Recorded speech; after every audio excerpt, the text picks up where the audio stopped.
is on the air. From Wrigley Field in Chicago, Gillette presents the World Series. Men, look sharp, feel sharp, be sharp. Use Gillette Blue Blades with the sharpest edges ever honed. Good afternoon, baseball fans everywhere. This is Bill Slater with Al Helfer and Bill Corum greeting you for the Gillette Safety Razor Company as the Chicago Cubs and Detroit Tigers get ready for the deciding seventh game in this thrilling 1945 championship series.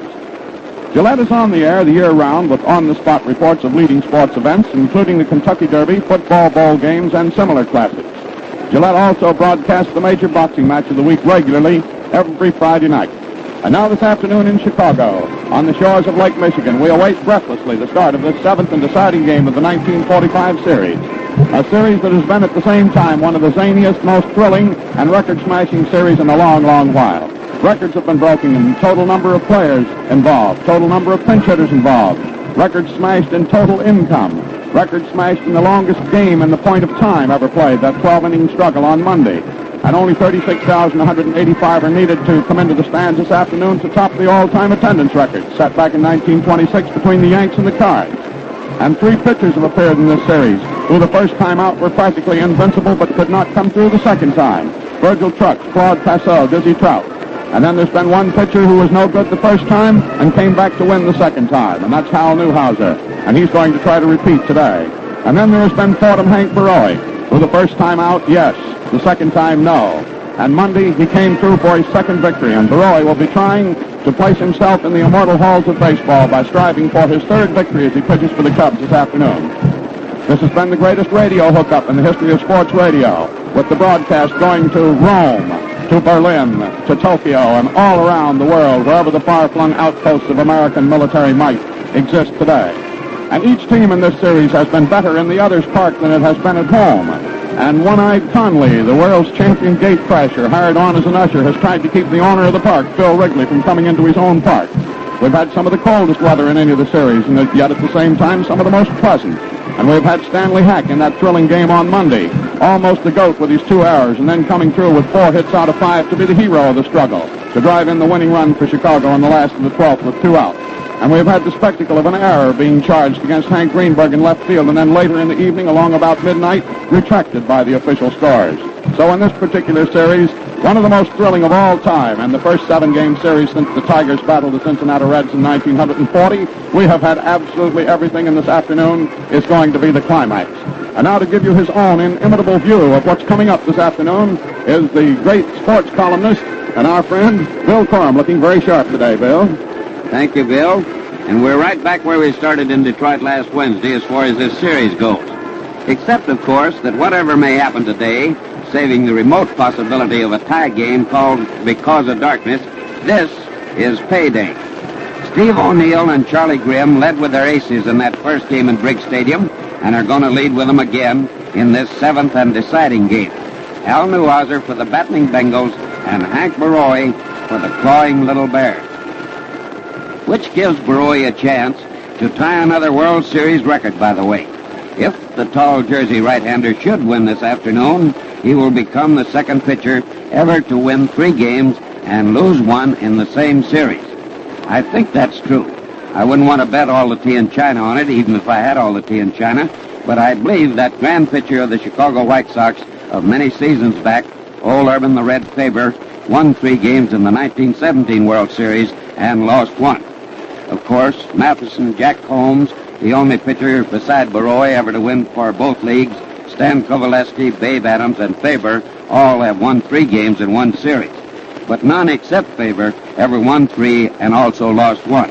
And that will be Baroy's record if he can come through this afternoon.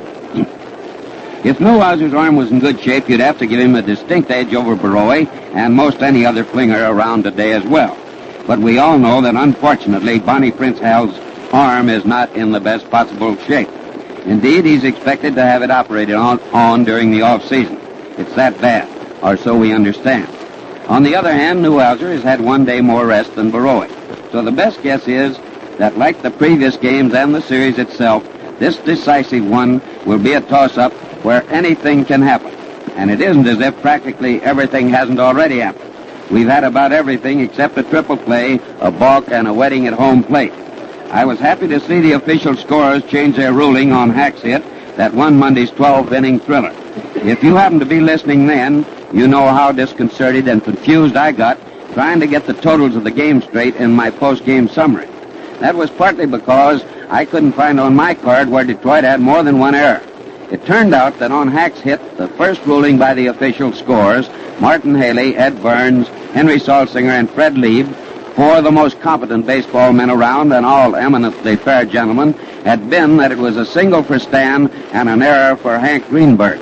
But it couldn't have been an error for Lank Hank, really. The ball bounced completely and cleanly over his head.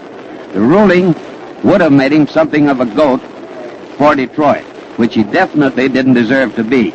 On the contrary, he has been one of old Tig's staunchest heroes, if not the staunchest. It happened that sitting here in the radio booth well down the third baseline, Bill Slater, who called the play on Hack's hit, and I were both in a perfect position to watch the ball. And it took practically a perpendicular hop just before it reached Greenberg's hands, which were extended toward it on the ground. By the way, we're so far down the third baseline that we're almost past the big screen back of home plate, which incidentally isn't a screen at all, but a Grand Banks fishing net sent, if my memory serves me, to the elder Wrigley by some friend for his new and beautiful park here. Anyhow, Slater says that it is a very sane thing to have here, but remember, he said it and I didn't. Now, Baroy's record, if it materializes, is not the only one that will be tied, set, and broken in this game. All sorts of new records will fall, but you've heard most of that from Slater's already. The main thing is the game itself. I hope it'll be just half as exciting and pulse-pounding as Monday's sensational Battle Royal. And that the better team will win it, and the series, too, of course. It's been a wonderful series, even if it hasn't produced the best baseball ever seen by a mighty long shot. The fans have loved it as they should, and it's been a real pleasure and privilege for us to bring it to you listeners the best we could, particularly to our boys over and on the seas, in the Pacific, Japan, Europe, on their ships, and everywhere they are. Which reminds me, Harry Roberts, baseball writer for the Chicago Daily News and a lieutenant in the Navy, brother helper, flew in from San Francisco this morning to see the final game and root for the Cubs. He just landed from the carrier Ticonderoga, straight from Tokyo, and he heard the broadcast of the other games at sea by shortwave. And that's that for now, fans, but I'll be back to give you a quick summary of the highlights when the game ends. Fans, there's little doubt that Americans want a hard peace for those guilty of starting the war. But none of us wants a hard peace for the millions of destitute men, women, and children in allied countries freed from Axis enslavement. Yet without our help, cruel and bitter times lie ahead for the folks who are still fighting famine, pestilence, and cold. One of the chief hopes for their salvation lies in the National War Fund, a federation of 19 major relief and welfare agencies. These agencies are over there distributing blankets to people who have shivered for years, cod liver oil for undernourished children, seeds to replant farms, medicine to fight plagues, and they're doing many other life-saving tasks. So when you're asked to donate to the Community War Fund, dig down deep, please. Be generous in victory. Now here are the Detroit and Chicago batting orders as we come up to just a few moments before the start of this thrilling seventh and final game of this Fight 45 series. For Detroit, here's the batting order. The leadoff hitter, as usual, will be the shortstop, Jimmy Webb. Batting number 2 will be the second baseman, Eddie Mayo. Batting third will be the center fielder, Roger Kramer, C-R-A-M-E-R. Batting fourth will be big Captain Hank Greenberg, the left fielder. Batting fifth will be Roy Cullenbine, the right fielder. Batting number 6 will be Rudolph York, the first baseman. Batting number 7, Jimmy Outlaw, the third baseman. Batting number 8, Paul Richards, the veteran catcher. And batting ninth, young Prince Hal Newhouser, the talented lefty who is a Detroit boy all the way. So there's the batting order for the Detroit Tigers. For the home-standing and embattled Chicago Cubs, they will bat in this order.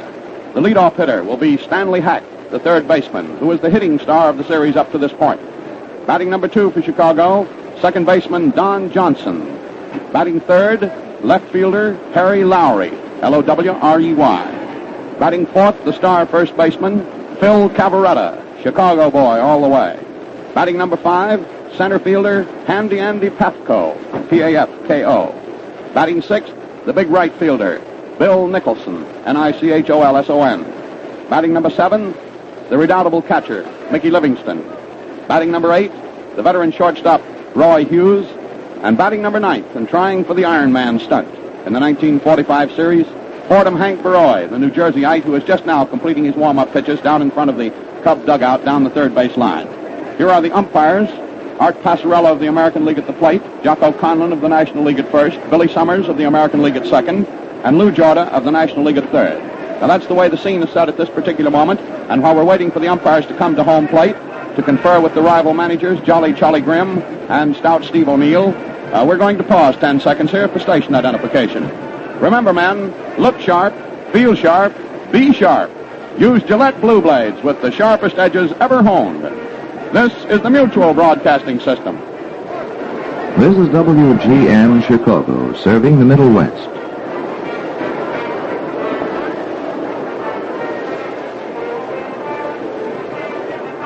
In the huddle between representatives of the two clubs and the umpires, now going on down at home plate, which is, of course, always the part of the last moments before a game begins, Phil Cavaretta, the playing captain of the Chicago Cubs, is representing Chicago, and Steve O'Neill representing the Detroit Tigers. Now the umpires are fanning out. Incidentally, the alternate umpires here are Charlie Berry of the American League and Lee Ballantyne of the National League. They just dress and sit in the dugouts every day, and it's a very sweet job. Steve O'Neill is moving down to third base now, where he's going to coach, and the Chicago team is coming on the field.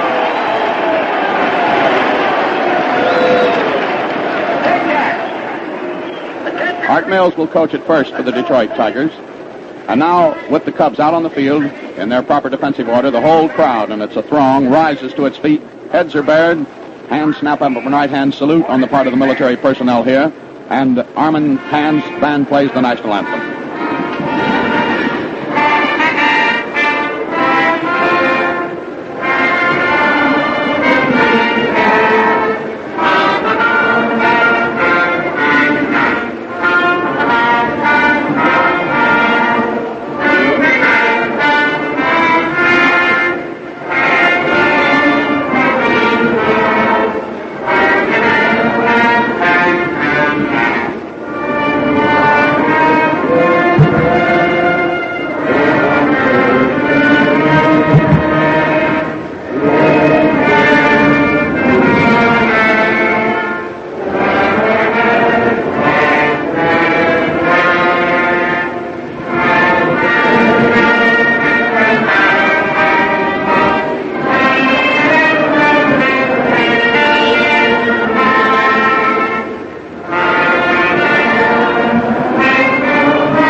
Now is the most glorious flag that ever rode the breeze, flies high from the flagstaff in deep center field with bank flags of the United Nations on its right and on its left.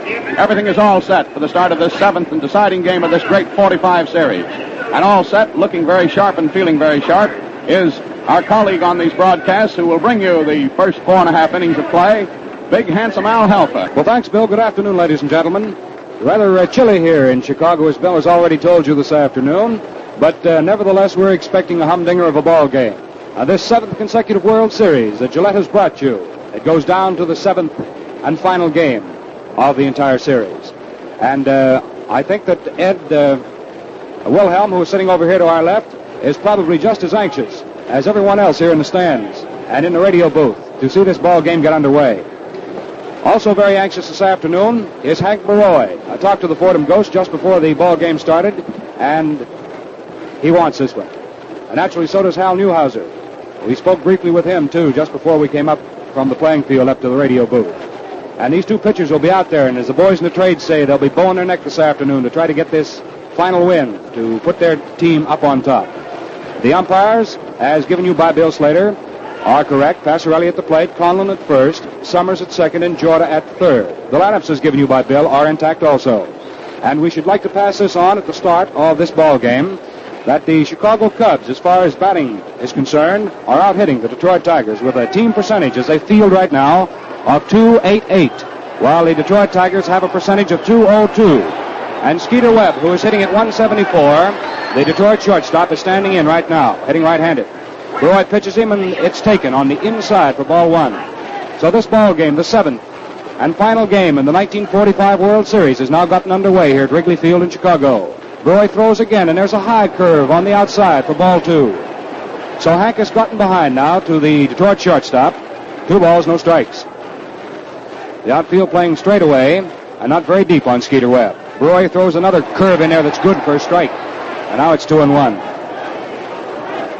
Webb has had 4 hits in 23 at-bats here in the World Series of 1945. He takes the next pitch, and it's right through the middle for a called strike, and that's 2-2. 2 balls, 2 strikes. The first hitter up for Detroit here in the very top half of the first inning. Broy kicks, twists, throws a high curve, and almost got away from Livingston. That's ball 3 to Skeeter Webb. 3-2.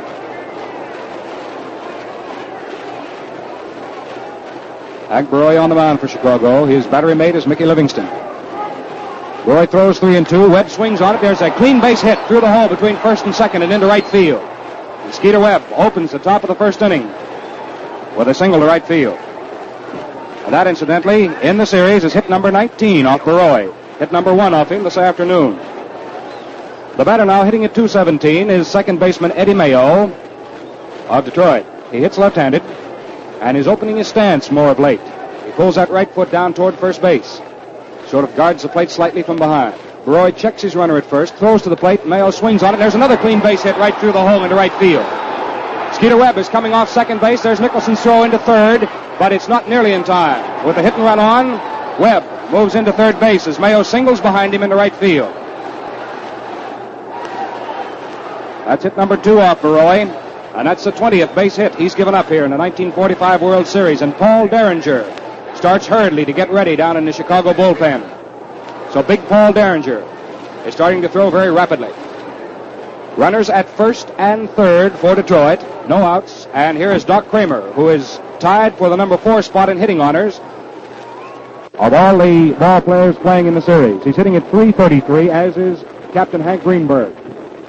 But Kramer, hitting left-handed, is up there now. There's a quick throw to first base just to keep Mayo close. Cavaretta returns that ball to the mound.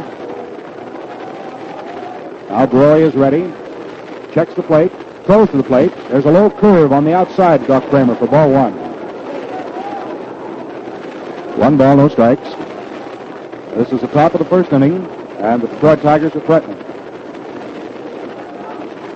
Broy checks a runner at first, now at third, then throws a high curve in there that's looped out into short left field. It may fall in for a base hit. It does fall in.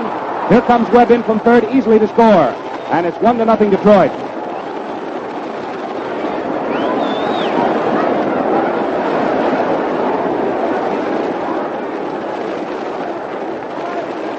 Skeeter Webb was on at third base. Doc Kramer hit an outside pitch and blooped it out behind third into left field. And Hughes, the shortstop, went back, and he couldn't get it.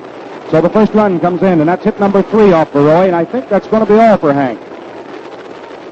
The score is 1-0 in favor of Detroit, and that is the 6th run Hank Broy has given up in the 1945 World Series, and it's definitely an earned run.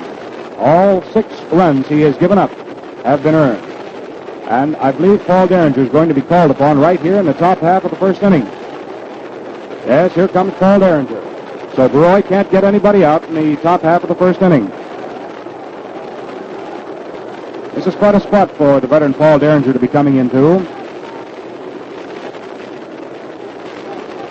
He'll pitch first of all to Hank Greenberg. That's a pretty tough customer.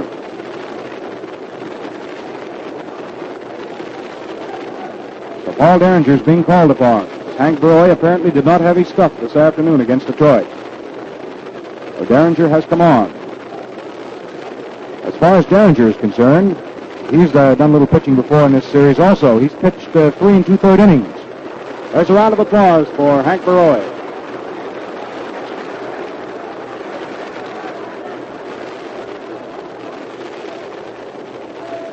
As far as World Series appearance prior to this year, Paul Derringer has won 2 and lost 4. Derringer pitched, if you recall, for St. Louis, the Cardinals, also for the Cincinnati Reds in the National League. He pitched in the 31 series, he pitched in the 39 series, and his last series was in 1940. He was with Cincinnati then and pitched against these self-same Detroit Tigers. And his series record up until now is 2 wins and 4 defeats. Paul's a grand veteran of the game. Kentucky born and bred, and he's out there right now. Pitch for Chicago. The pitch, as we said, first of all to Hank Greenberg. Now here's the position in the top of the first inning. One run has been scored by Detroit. We'll review it for you. Webb singled through the hole between first and second and out into right field on a 3-2 pitch. Eddie Mayo came up then, and with the hit-and-run flash, Skeeter Webb was on his way for second. And Eddie Mayo, a left-handed hitter, drilled the ball nicely between first and second and into right to put Webb on at third. Then Doc Kramer came up and hit a fast outside pitch and blooped it into left field for a base hit. And that put Mayo on second and scored Webb from third. So there are no outs here in the top of the first inning. The Tigers lead 1-0, and Greenberg is up at bat. He's had 7 hits in 21 tries here in this World Series, and he's hitting at .333. Tall, right-hand hitter, stands just off the plate. Now Derringer's ready. He'll make his first pitch here in the first inning. Throws, and there's a bunt pushed down to first base. Phil Cavarretta picks it up, steps over on the first base line, and tags Greenberg out unassisted as the runners move on. So Greenberg, despite the fact he's a terrific slugger, was sent up by Steve O'Neill to sacrifice the boys along, and he successfully did so. Phil Cavarretta taking care of the put out at first base. So Kramer on the sacrifice moves over to second base, and Eddie Mayo moves down to third. Now here's Roy Cullenbine, who is hitting at .250. And they're going to intentionally walk Cullenbine. Despite the fact that he's only had 5 hits and 20 times up, Cullenbine can be a pretty tough customer. So Charlie Grimm has ordered Derringer to put him on. There's the second ball pitched way wide. There's the third one. And now pitch out number 4. That's the 6th time that Roy Cullenbine has drawn a base on balls here in this World Series. That is the first base on balls issued this afternoon. It's given up by Derringer. Now with the bases loaded, Cullenbine at first, Kramer at second, Mayo at third, and 1 out. The batter up there is Rudy York. It's a 1-0 ball game in favor of the Detroit Tigers. It's tooth and nail here this afternoon, and it will be for the entire length of this ball game. Derringer winds up slowly, delivers a change of pace curve. It's in for a strike. That was a 3/4 overhand curveball, the change pace variety, and big Rudy York took it. Eddie Mayo leads down off third. Kramer steps off second, and Cullenbine moves off first. Derringer pitches, York takes, and it's a low curve under his knees for ball 1. 1 ball, 1 strike is the count on Rudy York. He's hitting at .208 for his work in the series. He's had 5 hits for 24 official at-bats. We've got a lot of activity down in the Chicago bullpen. Now Derringer pitches, York takes, and there's a fast one in for a strike.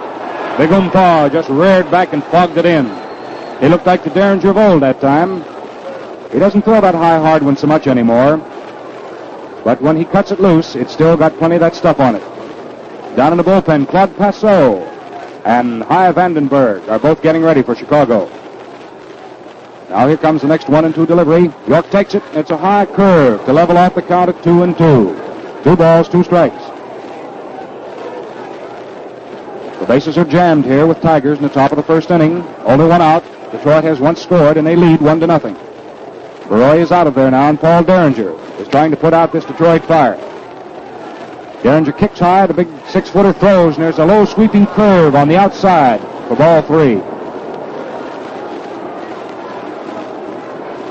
Derringer stands 6'4" and weighs 230 pounds. 39-year-old veteran, and he has plenty of pressure on his shoulders right now. But he's been in spots like this before. Here's the 3-2 pitch to Rudy York. It's a fast curve. It's hit out to right field. It may fall in for a base hit. Nicholson goes over near the line, and it just falls foul. It just falls foul by inches out back of right field. Rudy York almost hit one, but it just veered off and went foul by inches way deep in the corner. So that means that Rudy York is going to have to come back and do it all over again. Paul Derringer is going to have to throw another 3-2 pitch to a very dangerous hitter. That's a tense situation here in the top half of the first inning. The 7th game of the World Series here at Wrigley Field in Chicago. And now the sun is coming out. It's getting a little more brilliant down on the diamond. Still very cool. Quite a bit of wind blowing from behind home out toward center field. Here's the 3-2 pitch. York swings and fouls it off. The count stays at 3-2. case you just tuned in or just hooked up with us, the score is 1-0 Detroit. 1 out, the bases loaded, Rudy York at bat with the count of 3-2, and Derringer has relieved Baroy. He pitches now, and York swings, and there's a high foul up to the right of the plate. Mickey Livingston scoots back, but he can't get it. It's way back into the stands. So the count stays at 3-2 on Rudy York. The Chicago infield playing their normal fielding depth. Of course, they're hoping that Derringer will get Rudy York to hit onto the ground. And that's just the thing that the Tigers do not want to see happen. The outfield is playing very deep to Rudy York. They have a right to do so because he clouts a long ball. He gave evidence of that down at Briggs Stadium in Detroit. He's probably hit the longest ball in this entire series. He hit that ball well over 400 feet, and it was cut. Down in the bullpen for the Chicago Cubs, still throwing very hard, Claude Passau and Hy Vandenberg, just in case Derringer has any trouble here in trying to get Detroit out at the top of the first inning. We'll go over the situation for you. At third base is Eddie Mayo. At second base is Doc Kramer. And at first base, purposely walked, is Roy Cullenbine. So the bases are jammed. Score 1-0 Tigers. And Derringer's ready to throw 3-2 to Rudy York. Down it rides. York swings on it. There's a high infield pop-up. Down at shortstop is Stanley Hack floating in front of Hughes, and he takes it for the out.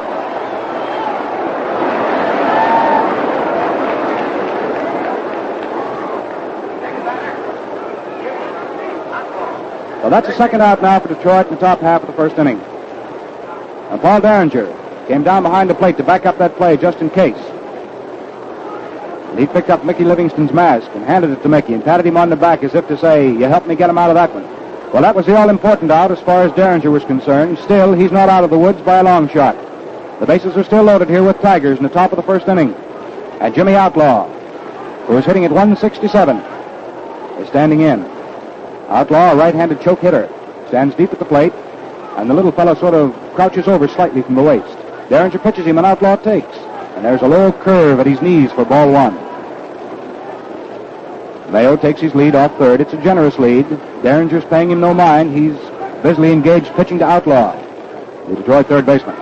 Outlaw's had 4 hits and 24 at-bats in this series. Derringer pitches him, and there's a curveball that slides off on the inside for ball 2. The outfield has stepped up a couple of steps to Outlaw. He doesn't hit a particularly long ball. He's more of a punch hitter. Now Derringer, big 6'4" right-hander, delivers, and there's a high curve right off the point of the chin of Outlaw for ball 3. 3 balls, no strikes. Derringer visits that rosin bag. As far as he's concerned, there's an awful lot riding with every pitch he makes. Down comes the next one. Outlaw takes it, and it's on the inside for ball 4, and that forces in Mayo from third.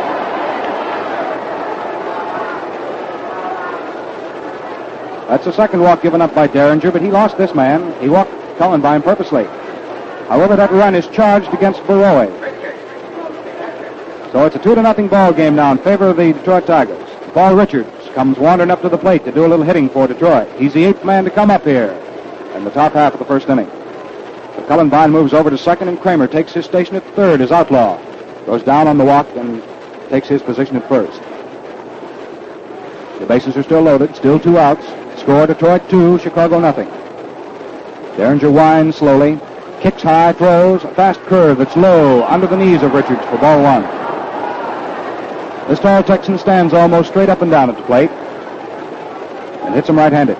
He stands deep just as far back as he possibly can. He's hitting at 133, 2 for 15. He swings on the next pitch and falls down as he foul tips it. Well, the count on Richards now is 1-1. 1 ball, 1 strike.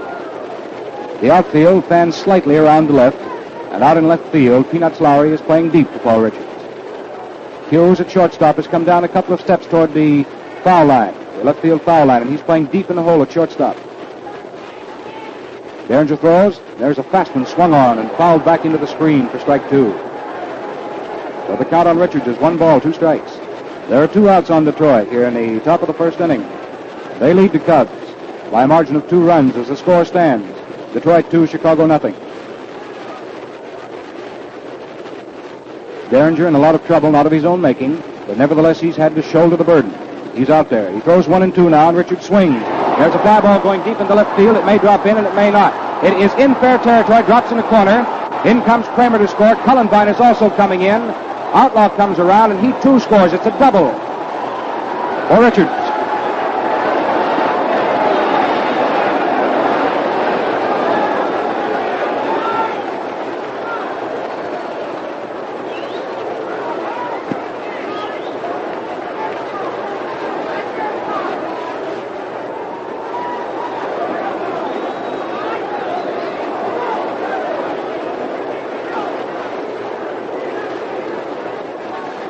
Well, 3 more runs come piling in for Detroit here in the top of the first inning. Detroit has a total now of 5. The man at the plate is Hal Newhouser, hitting left-handed, and he takes the first pitch high for ball 1. Richards leads down off second base. Derringer pitches, and there's one swung on and missed for a strike. So the count on Newhouser is 1 and 1.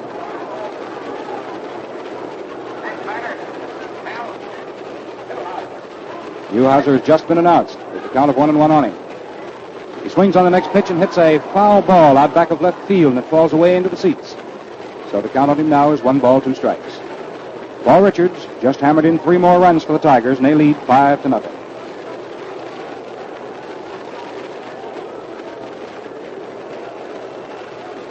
Derringer throws. There's a low curve under the knees of Newhouser for ball 2. That makes his count 2 and 2. Hal hitting left-handed, standing very deep at the plate, sort of guarding it from behind. 4 runs have been scored off Baroy and 1 run off Derringer. Now Paul is ready. Down comes the next pitch, and Newhouser hits one down to second base. Johnson comes up with it at second, throws to Phil Cavaretta, and that's all for Newhouser, going out 4-3. Well, we'll count up the damage now. In the first inning, as 9 men came to bat for Detroit. A total of 5 runs on 1, 2, 3, 4 hits. There was 1 man left, and there were no errors. So at the end of the top of the first inning, Detroit leads in the 7th game of the World Series, 5-0. And now, men, before this final game of the 1945 World Series goes any further, let me point out that you look better and feel better when you shave the smooth, refreshing All Gillette way. Yes, when you soften your whiskers with Gillette shaving cream, lather or brushless, and whisk them off with today's Gillette Blue Blade in your Gillette razor, your face looks and feels its very best. You see, Gillette shaving creams are thoroughgoing, fast-acting beard softeners that hold abundant moisture and stay wet on your face. What's more, today's Gillette Blue Blade has the sharpest, smoothest finished edges that ever sailed through a fellow's whiskers. Working together, they give you the swellest shaves of your life. Ask your dealer for Gillette brushless or Gillette lather, a quarter, and shave this easier All Gillette way. Remember, look sharp, feel sharp, be sharp. Use Gillette Blue Blades with the sharpest edges ever honed. Now for the last half of inning number 1. It's a 5-0 ball game in favor of the Detroit Tigers as they went out and got themselves 5 right in the very first frame. They got themselves 5 runs on 4 hits. 3 hits coming off Broy and 1, a damaging double, coming off the offering of Derringer. Now Stanley Hack gets a round of applause as he steps up to the plate to be the first Chicago Cub hitter. He's leading all hitters here in the series at 440. He takes the first pitch as Newhouser zips a fast one in there for a strike. Hack hitting left-handed, stands deep at the plate. Newhouser takes his sign from Paul Richards, pumps once. 24-year-old left-hander delivers, and Hack hits the ball down to third, and it's foul just outside of the bag. So the count on Stanley Hack is no balls, 2 strikes. Hack's had 11 hits for 25 at-bats here in this series for a percentage of .440 as he stands at the plate this red-hot second. If he gets another base hit, he's going to be able to tie a record of long standing. We'll tell you about that if and when it happens. He takes the next pitch, and it's a curve in there for called strike 3, and Hack knew it. So the first man Newhouser faces, he strikes out here in the last of the first inning. And that's strikeout number 1 for Newhouser this afternoon. That's strikeout number 13 for him in his 11 and 2/3 innings pitched in the World Series. Now Don Johnson hitting at 167. It's right-handed to standing in. He takes a look at the first pitch, and it's a high curve up above the letters of the shirt. That's ball 1. 1 ball, no strikes. Newhouser gets ready. Young fellow throws a fast one in there that's hit out over shortstop and out into left center field. Doc Kramer chases it, picks it up, but Johnson is on his way to second. Here comes the throw. It's not in time, and Johnson slides, and he's safe at second with a double.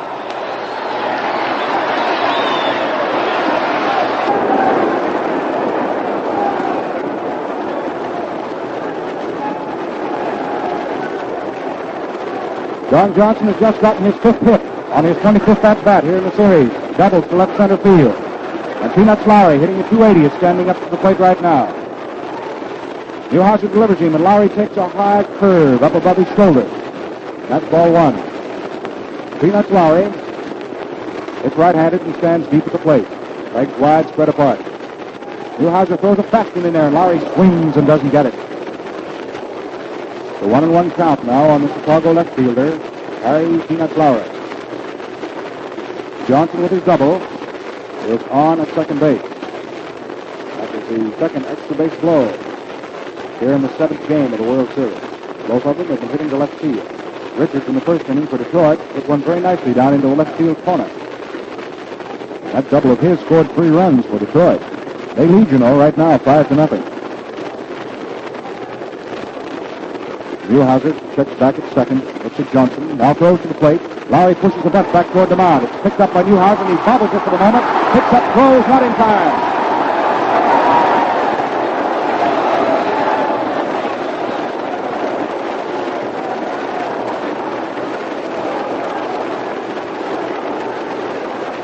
Well, Hal Newhouser went after Peanuts Lowry's bunt, and by the time he got his hands on it, he bobbled it for the moment, and then too late to first base. So Chicago has runners at first and second. The official scorer will give us his verdict in a minute. But Al Benton is starting to get ready down in the Tiger bullpen. Now here is Phil Cavaretta, hitting left-handed. And an error is being charged against Hal Newhouser.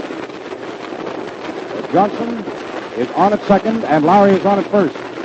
Down it comes. Phil swings on it. It's a base hit to right field. Johnson comes whistling by third, comes on in to score, and Lowry slides into third.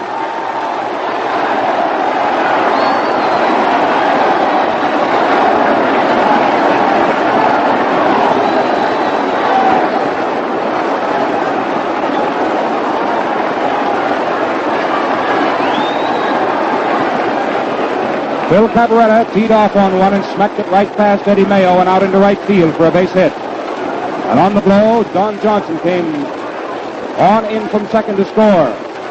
And Peanuts Lowry, running on the blow, moved into third base.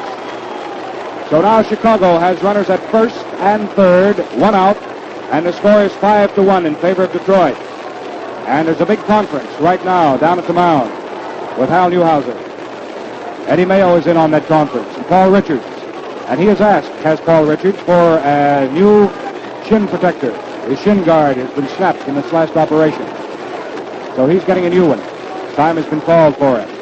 And that off Hal Newhouser, we would like to go back and say, is the second hit here in this ball game. It is the 17th hit he's given up in the World Series, and that is the 12th run that has been gotten off Newhouser. The first one this afternoon.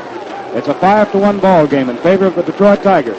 And the Chicago Cubs are also bearing their claws here in the last half of the first. They're trying desperately to get back into this ball game because it's winner today taking the series. Now standing up at the plate is Andy Pafko, who is hitting at 208. He takes the first curve, and it's in there for a strike. Just sort of automatically call it a curve when Newhouser delivers because he's got quite an assortment. Pafko is hitting at 208, as we said. He has had 5 hits for 24 at-bats. Pafko swings on the next pitch as the ball hit the short. It's played back to Mayo for 1 out. The throw on to first, 2 outs. That's the first double play here this afternoon. Andy Pafko hit one down to Skeeter Webb at short. He played it very nicely back to Eddie Mayo for the force out on Cavaretta coming down. And then Mayo whipped it over to first base. And that's all. Well, Chicago scores 1 time here in the last half of the first inning. 1 run on 2 hits. There was a man left, and there was 1 Detroit error. So at the end of one full inning of play, the score stands 5-1 in favor of the Detroit Tigers as we go into the top half of inning number 2 right here at Wrigley Field in Chicago. And Paul Derringer comes out of the dugout, moves out to the mound now to start the top of the second inning. But before we get into the top of the second inning, we have just a few moments, seconds as a matter of fact, to pause for station identification. So remember, men, look sharp, feel sharp, be sharp. Use Gillette Blue Blades with the sharpest edges ever honed. This is the Mutual Broadcasting System. This is WGN Chicago, serving Middle West. Skeeter Webb here at Wrigley Field will start the second batting around for the Detroit Tigers. He's starting off in the top of the second inning. Derringer kicks high and throws, and Webb swings on a fast curve and misses for strike one.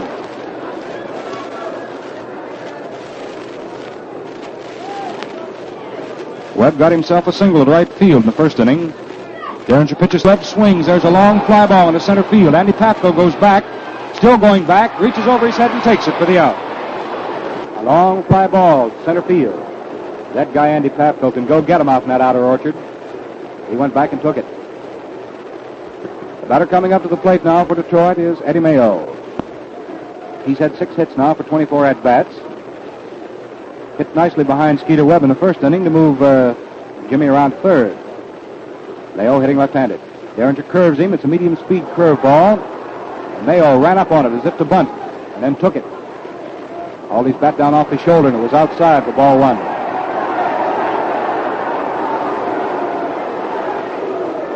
Well, some of the crowd here roaring its disapproval, the call of that one. But Mayo didn't attempt to lay that wood on the horse side at all. Derringer comes down with the next pitch. Mayo swings on it, and there's a fly ball to center. Andy Pafko backs just one step and takes it for the out. And that's all for Mayo, clouding one into straightaway center field. So very quickly now, in the top of the second inning, there are 2 outs for Detroit. And that brings to bat Doc Kramer. Doc hit the first run in here in this ball game with a looping fly ball into left field. It got Webb in from third. So he's had 1 hit and 1 try this afternoon. Doc hitting left-handed. Derringer tries a blooper ball in there that floats in and over to Doc Kramer for a called strike. Derringer's been working on that pitch all year. Pretty well has it mastered. He tries it again as a knuckler. He threw this time and missed with it just outside. It's 1-1. 1 ball, 1 strike. Derringer doesn't throw that knuckler a great many times, but he's got pretty good control of it. Big Paul winds now, kicks high, throws a fastball. It's taken low under the knees. That's ball 2. 2 balls, 1 strike. This is the top of the second inning. Detroit, 2 outs, no base runners, and they lead in this ball game 5-1. Derringer pumps, throws. There's a ball laced very solidly out into right field for a base hit for Doc Kramer. So Kramer singles to right. That's hit number 2 off Derringer. Hit number 5 as far as the Detroit Tigers are concerned. And now they have as many hits as they have runs. Well, if 5 is any significance, the guy coming up to the plate is wearing a big 5 on the back of his uniform shirt. That's Hank Greenberg. He sacrificed successfully in the first inning, so his pregame batting percentage of .333 for the series remains intact. He's looking for base hit number 8. Derringer curves him, and there's a fast one through there for a strike.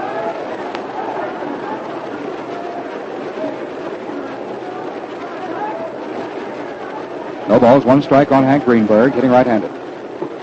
Hank hauls his bat down as if to bunt and then takes the pitch, and it's high and on the outside. That levels the count out to Hank at 1-1. 1 ball, 1 strike.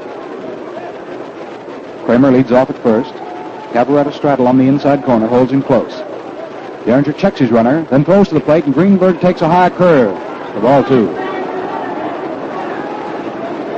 2 balls, 1 strike.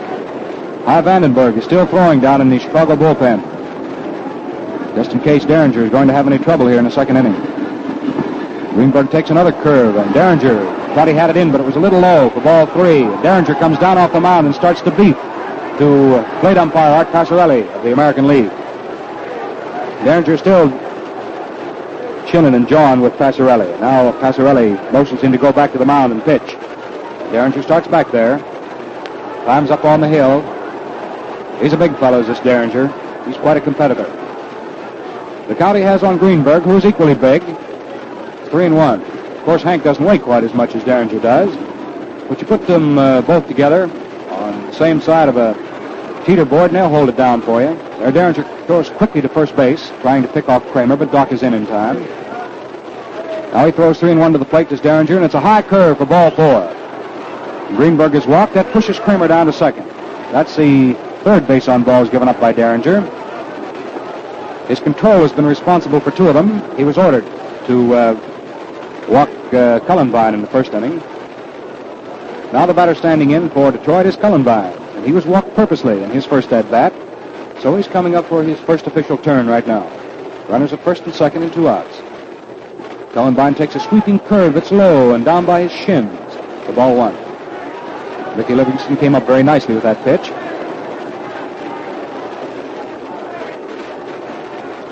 Now Derringer gets ready, sights, serves, and the fast one is low. That's ball 2. Set the Cubs for you defensively now.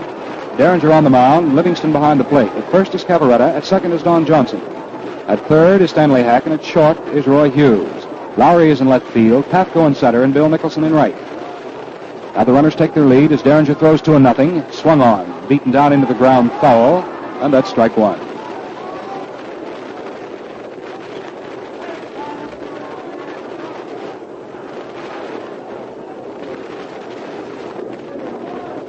Derringer's ready. Roy started this ball game for the Cubs. He was belted out in the first inning. Derringer has come on, and he's out there throwing now for the Cubs. He's throwing 2-1 to Roy Cullenbine. 2 outs and 2 on here for Detroit in the second. Cullenbine swings on a high curve and misses it for strike 2.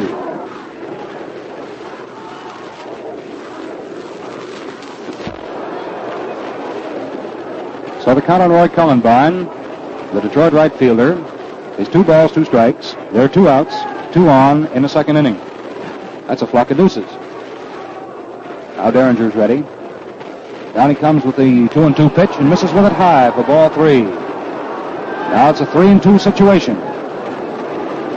Roy Cullenbine, who is a pretty good clutch hitter. The score is 5-1 in favor of Detroit as it now stands, but they're threatening here in the second inning. Derringer delivers 3-2, and Cullenbine swinging on it, fouls it back to first base on the ground. So the count stays right on at 3-2. Steve O'Neill running his ball club from behind third base in the coach's box there. Puts on all kind of signs.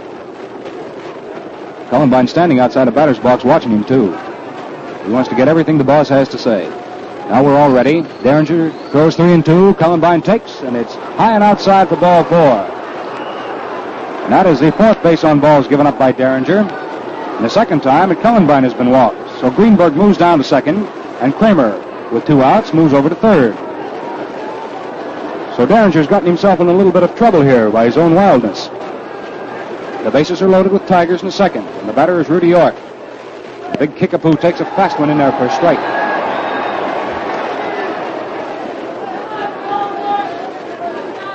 That Derringer and that York, they're a couple of fellows about the same size. Ball over his head easily, kicks, throws. Rudy at the plate takes a fast one in there again for a strike. That was poured over the inside corner just above the knees. Derringer looks down at Mickey Livingston. The Chicago catcher sets him up as a target. Here comes the 0-2 delivery. York takes it, and it's just under his knees for ball 1. The bases are completely populated here in the second inning. Kramer's at third, Greenberg at second, and Cullenbine at first. There are 2 away. Rudy York up there with a count of 1 ball, 2 strikes. Derringer throws to him, and York sits down into the dirt at a high curve. Came right off the point of his chin. So the count on York now is 2 balls, 2 strikes.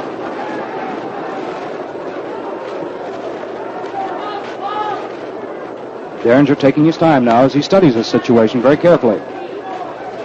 It's a 2-2 count on Rudy York. Derringer throws, York swings, and there's a ball hit out back of right field, and it falls off foul by about 5 feet. That was a line drive spiked by Rudy York. He hit a high outside pitch and dumped it out back of right field. So the count stays right on to Rudy at 2-2. York's a little base hit hungry. He'd like to get himself a hold of one. Of course, Derringer has other ideas as he gets ready for this next 2-2 delivery. Down it rides. York swings on it and gets just enough of it to tip it foul. Scoots back on the ground all the way to the screen. Well, the count on York is 2-2. The count in the ball game is Detroit 5 and Chicago 1. Derringer hasn't waded through the tall grass here yet in the second inning. He's having himself a little trouble. He winds, throws 2-2. York takes a high curve for ball 3. Now it's 3-2. It's gone right down to the wire, and when Mickey Livingston fired that ball back to the mound, Paul Derringer sort of snapped it right out of the air with his gloved hand. He's a little mad at himself out there at the mound right now. It's a 3-2 count on Rudy York. The bases loaded and 2 outs. We're in the top of the second inning. Derringer throws 3-2, and it's taken by Rudy York on the inside for ball 4. So another Detroit run is pushed across the plate as Doc Kramer comes over to score from third base. The bases remain loaded as Greenberg takes his station at third, and Cullenbine moves down to second. That is walk number 5 and run number 2 given up by Derringer.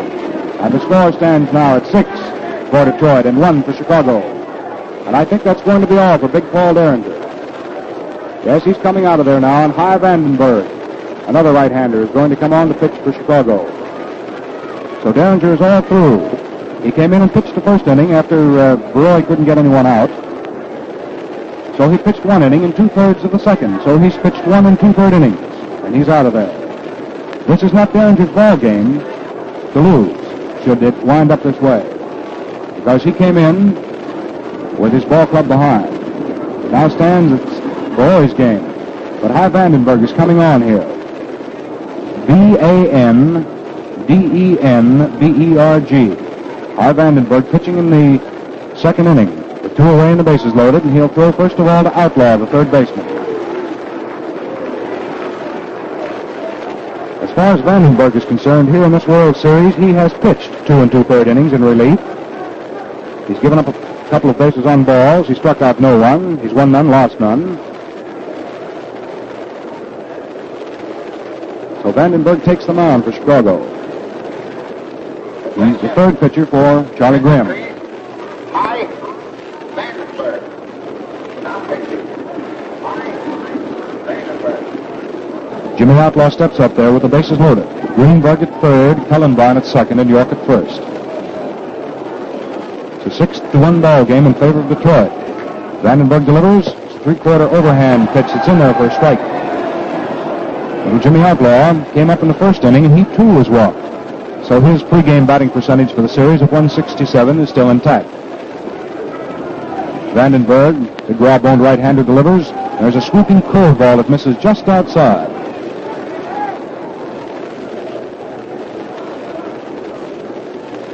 Outlaw digs back in. Stands deep at the plate. Holds that bat high on his right shoulder. Vandenberg twists, throws a curveball. It's hit right back to the mound. Vandenberg knocks it down with his body, then picks it up, throws it to Cavaretta, and that's all for Outlaw and the Tigers in the second. So Vandenberg gets him out of there, but not before they'd scored a run. 1 run on 1 hit. 3 men left and there were no errors. So at the end of 1.5 innings of play, the score stands the Tigers 6 and the Cubs 1. Well, while there's a moment, I want to bring baseball's famous pinch-hitting pitcher, Red Ruffing of the New York Yankees, to the microphone.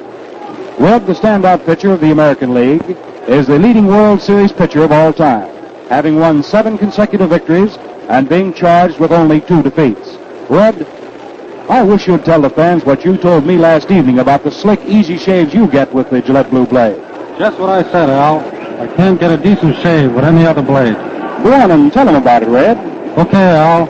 I said your line. Look sharp, feel sharp. It sums the story up for me. The fellow does look better and feel better when he shaves with that Gillette Blue Blade. Well, that's what I wanted you to give the fans, Red. Thanks, Red Ruffing. Remember, men, look sharp, feel sharp, be sharp. Use Gillette Blue Blades with the sharpest edges ever honed. Now in the last half of the second inning, the first man up for Chicago is going to be Bill Nicholson. Bill is hitting at 208. He has 5 for 24 for his work in the series. One of those hits was a triple. And a very costly triple as far as Detroit was concerned because it helped them lose the first game of the series. Now Newhouser pitches and Nicholson swings viciously and fouls it way back onto the screen for strike 1. And I can't help but wonder what goes through Red Ruffing's head as he watches the American Leaguers perform here this afternoon at Wrigley Field in Chicago. Red told me last night that he certainly would like to be pitching down there just any day in this series. Newhouser is throwing, though, for Detroit. He snaps a curve, and it's low to Nicholson for ball 1. 1-1 is the count to Bill Nicholson. First man up for Chicago in the second inning. Newhouser throws a curve that Nicholson swings on, and there's a high foul ball going over near the Detroit dugout. Richards, the catcher, is over, and he takes it for the out. That's all for Nicholson. Fouling up and out to catcher Richards of Detroit.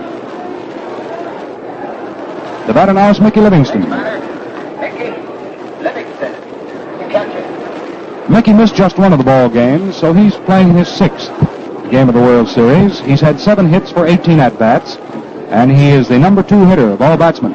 He's going along hitting at .389. He's a right-hand hitter standing deep at the plate. Takes a look at the first pitch, and it costs him. Newhouser had that one right in. No balls, 1 strike. Young Detroit southpaw delivers, and Livingston hits one down to third. Outlaw picks it up on a big hop, fires it over to Rudy York, and that's all for Livingston. Going out from third to first. Now Roy Hughes, the shortstop, is coming up. There are 2 outs here in the last of the second inning. The score stands Tigers 6 and the Chicago Cubs 1. This is the 7th and final game of the 1945 World Series. Hughes hitting right-handed, batting at .286. Newhouser tries a curve on him, and it's good. Just above the knees on the outside corner for strike 1. Hughes bends over slightly from the waist. Newhouser pours a change of pace in there that's just outside. And that's ball 1. 1 ball, 1 strike. Newhouser throws again. This time Hughes swings on it and fouls it up into the second tier behind first base. Down in the bullpen for the Chicago Cubs, tall, blonde right-hander Paul Erickson is starting to get ready, which leads us to believe that if Hughes gets on, Vandenberg may not hit. Newhouser delivers to the plate now, and Hughes takes it, and it's a nice called strike. That's the third one. Newhouser really had it in there. Let's see, as far as strikeouts are concerned, that's the second one for Hal. So at the end of 2 innings of play, with nothing across here for Chicago in a second, it is the Tigers 6 and the Cubs 1. Well, you know, each day since the opening of this World Series, we have been explaining how these games are being broadcast to our servicemen and women overseas. How through the far-flung network of the Armed Forces Radio, our play-by-play descriptions are being shortwaved from San Francisco to Japan and China, Alaska, South America, to the Philippines and to our Navy ships throughout the Pacific. From New York, they are beamed over the Atlantic to England, France, Germany, Italy, and to the Far East. We are happy to say that the Armed Forces Radio Service are receiving wires from all over the world telling them what the reception of the game so far has been excellent, and that the men are getting a real thrill out of listening in. As one Detroiter said to a correspondent in Tokyo, this is the next thing to being out there in the bleachers. If we only had some hot dogs. Yes, our bleachers this year extended clear out to Tokyo on one side and over to Berlin and Vienna on the other side. To all you men and women out there, we send our greetings and our sincere hope that you'll be back here with us when the World Series rolls around next year. Well, the third inning has rolled around here at Wrigley Field in Chicago. It's a 6-1 ball game in favor of the Detroit Tigers as we start the first half of inning number 3 with Paul Richards, the Detroit catcher, up at bat. Richards doubled back in the first inning to knock in 3 runs for the ball club, so he probably feels very fine about it as Hy Vandenberg makes the first pitch. And it's a fast called strike. Livingston sets out the sign. Vandenberg takes it, throws that pitch. It's a curveball of medium speed variety, low for ball 1. 1-1 is the count on Paul Richards. He's had 1 hit in 1 try. Vandenberg tries another curve, and Richards takes it, and it's a sweeping curve that bites over the outside corner for a called strike. So that makes the count 1-2 on the Detroit catcher. Vandenberg pumping nervously. Now throws a curveball that's in there for called strike 3. And that's all for Richards. He took it with his bat on his shoulder. That's the first strikeout against Detroit this afternoon, and Hy Vandenberg, the third of the Chicago pitchers, hangs it up. The batter coming up now is Hal Newhouser. Hal came up in the first inning and grounded down to the right side, and Johnson, the second baseman of the Cubs, threw him out. Hal hitting left-handed. Stands very deep at the plate. Vandenberg curves him and misses with it just outside and low for ball one. Newhouser has 0 for 5 as a batsman in the series, so he has no batting percentage. He swings on the next pitch. It's a change of pace curve, hit down to the right side. Johnson at second picks it up on the right side of the diamond and puts it into Cavaretta, and that's all for Newhouser, going out from second to first, just as he did in the first inning. So that's the second out now for Detroit, here in the first half of inning number 3. Skeeter Webb is coming to the plate now. He's had 1 hit and 2 tries. He got a single to right back in the first inning, if you recall. Vandenberg tries a 3/4 overhand curve on him, and it's outside for ball one. Webb standing forward at the plate this time. It's as close to the pitcher as he can. He swings on the next pitch and beats it down foul to the left of the plate, and it rolls back toward the Chicago dugout. So the count now on Skeeter Webb is 1 ball, 1 strike. 2 outs. Top of the third inning, and the score stands at 6-1 in favor of Detroit over Chicago. Vandenberg's ready, now hustles his pitch down there, and Skeeter Webb swings on a wide curve and doesn't get it. That's strike 2. He really reached for it, too. He wanted to hit that one.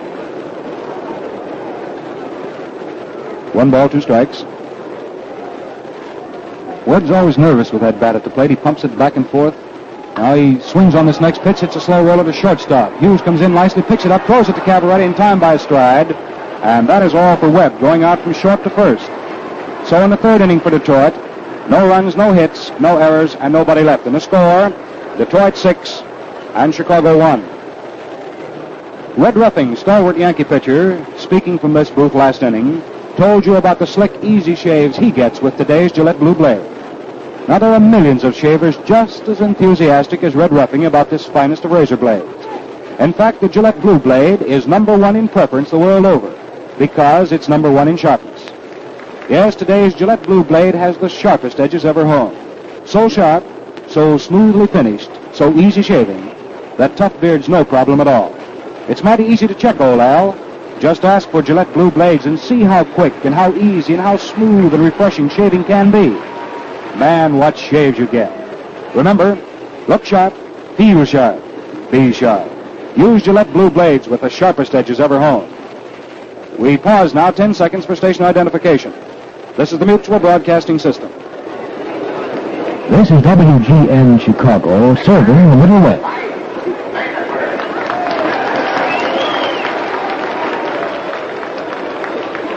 Hy Vandenberg is to be the first hitter for Chicago here in the last of the third inning.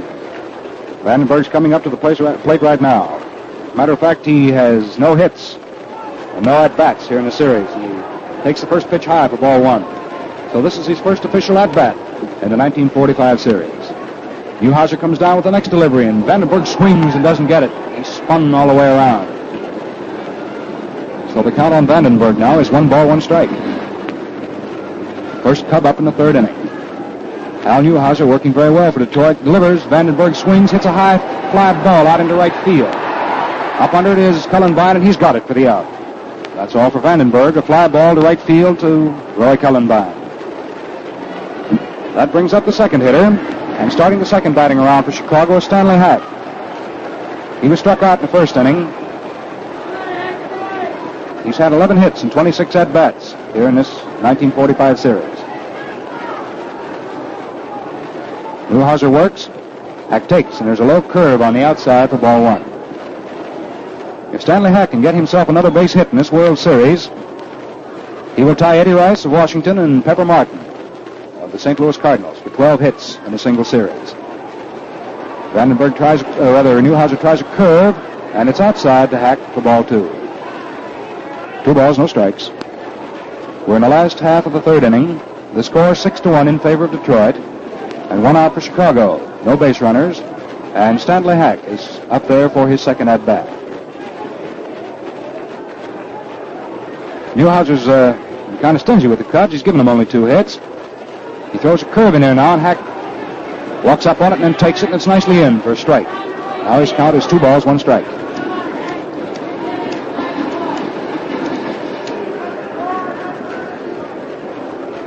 Newhouser comes down with a fast one. It's in there. Called strike two. Just above the hack knees and on the outside corner. Now the count on the Chicago third baseman is 2 balls, 2 strikes. Hack watches Newhouser get ready, then swings on his offering and hits a ball down to third. Outlaw comes up with it behind third, throws to first, and that's all for Hack. Hack going out, from third to first, being thrown out by his opposing third baseman, Jimmy Outlaw. So that's the second out here in the last half of inning number 3. The batter now is Johnson. Johnson got 1 of the 2 hits given up so far by Newhouser when he doubled into left center field back in the first inning. Newhouser throws a medium-speed curveball in there that's swung on by Johnson and fouled off to the right of the plate. Strike 1.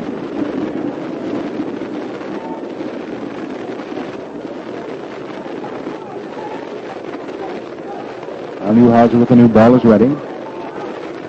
Newhouser fogs a fast one in there. It's hit back past the mound, back at second. Skeeter Webb rides behind second, makes the pick up and the throw to first nicely for the out. And that's all for Johnson. Going out from short to first, being thrown out by Skeeter Webb. So there's nothing across for the Cubs here in the last half of the third inning. No runs, no hits, no errors, and nobody left. The score at the end of 3 innings of play in the 7th game of the 1945 World Series is Detroit 6 and Chicago 1. As a matter of fact, Detroit has 6 runs on a total of 5 hits. They have committed 1 error. While for the Chicago Cubs, they have 1 run on a total of 2 hits off Newhouser, and they have committed no errors. So we're headed for the top of the 4th inning here at Wrigley Field in Chicago. And Hy Vandenberg, the third of the Chicago pitchers, has taken the mound, and he'll throw first of all in the 4th inning to Eddie Mayo. Eddie Mayo will be followed by Doc Kramer and then by left fielder Hank Greenberg. Mayo has been up twice in this ball game and has had 1 hit in 2 attempts. Back in the first inning, he got a single to right field. In the second inning, Mayo flied to center. Kramer hasn't been stopped so far today. He's had 2 hits, a single to left and a single to right in his 2 at-bats. And then Hank Greenberg sacrificed successfully in the first and was walked in the second. So Greenberg hasn't been up there really officially. Now Mayo steps in, hitting left-handed. Opens his stance slightly toward first base. Vandenberg, right-boned right-hander, delivers. And there's a fastball swung on and beaten down into the ground foul. Rolls back toward the Detroit dugout. And of course, that's strike 1 on Eddie Mayo. This is the 9th 7-game series to be played. And 6 of 8 have been won by the National League.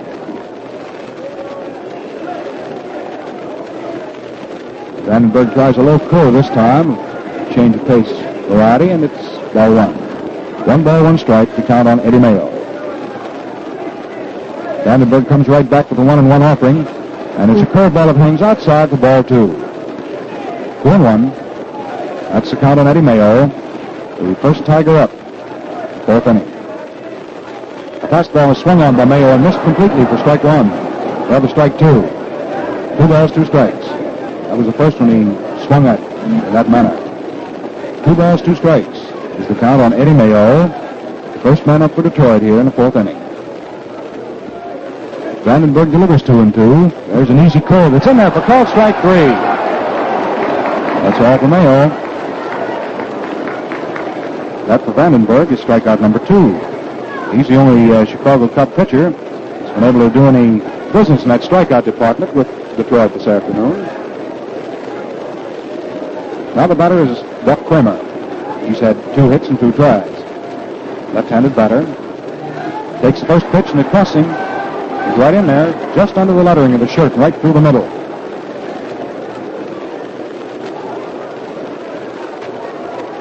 Vandenberg rears back, comes down with a change of pace curve that's reached for, and there's a high pop-up back at shortstop. Hughes goes back about 15 feet on the grass in left field and grabs it for the out. That's all for Kramer, so he's been stopped now. That's the second out, the top of the 4th inning. That brings up Hank Greenberg for his first official at-bat. His pregame batting percentage of .333 is still riding. Look at that outfield move back when Greenberg digs in. Lowry moves back in left. Pafko moves over into left center and moves way back. Vandenberg tries a curve on him. Greenberg takes it high for ball 1. Nicholson is over almost into right center field. Big hole in right field down near the line. Vandenberg throws and Greenberg takes. There's an inside curve just off the short ribs for ball 2. 2 balls, no strikes.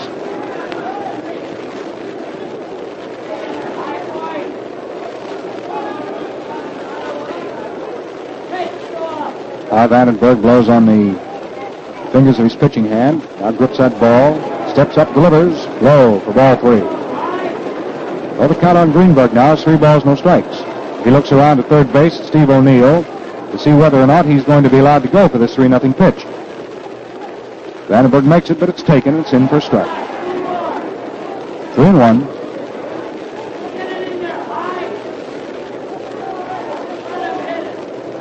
Greenberg waves that war club back and forth. Takes this next pitch, and it's under his knees and on the inside for ball 4. So Greenberg has walked with 2 away here in the 4th inning. That's the first walk given up by Vandenberg. That's walk number 6 that has been given to the Detroit Tigers. Now the fellow that has been receiving most of the walks is Roy Cullenbine. He's been the recipient of 2 of them, and he's up there now. Vandenberg starts to work on Cullenbine and misses with a low fast one on the inside for ball 1. 1 ball, no strikes. Greenberg steps off at first. 2 away here in the top of the 4th. Cullenbine reaches for a curveball and beats it down into the ground foul. So the count now on Cullenbine is 1-1. 1 ball, 1 strike. Roy hitting left-handed against the right-handed offerings of Vandenberg. Greenberg steps off at first. Vandenberg's pitch to the plate is swung on. There's a long line drive foul out back of right field. Cullenbine also broke his bat on that one. Fell away from an inside hook and tried to pull it into right, but pulled it too much. Well, the count is 1-2 on Cullenbine. 1 ball, 2 strikes. And a little time has been called here now to allow Cullenbine to walk over to the Tiger dugout, select his favorite piece of lumber.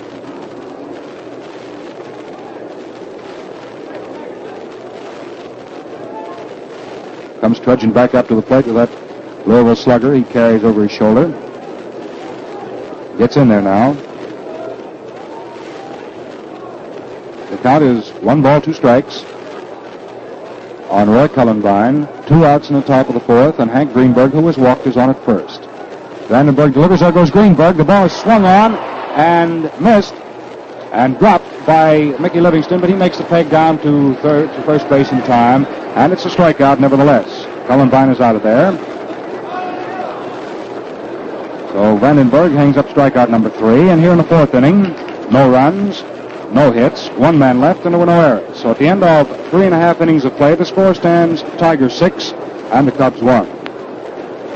Well, we all like to watch a pitcher who can fog them through. Yes, speed's a great thing when it's combined with perfect control.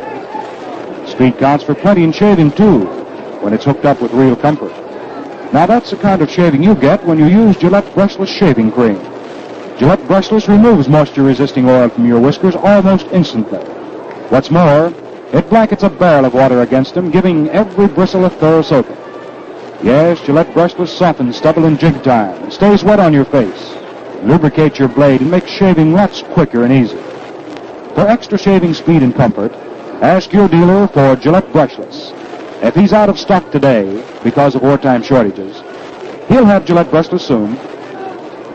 Now for the last half of inning number 4. The score stands 6-1 in favor of the Tigers over the Cubs. And Peanuts Lowry is coming up for his second at-bat here in the 7th game.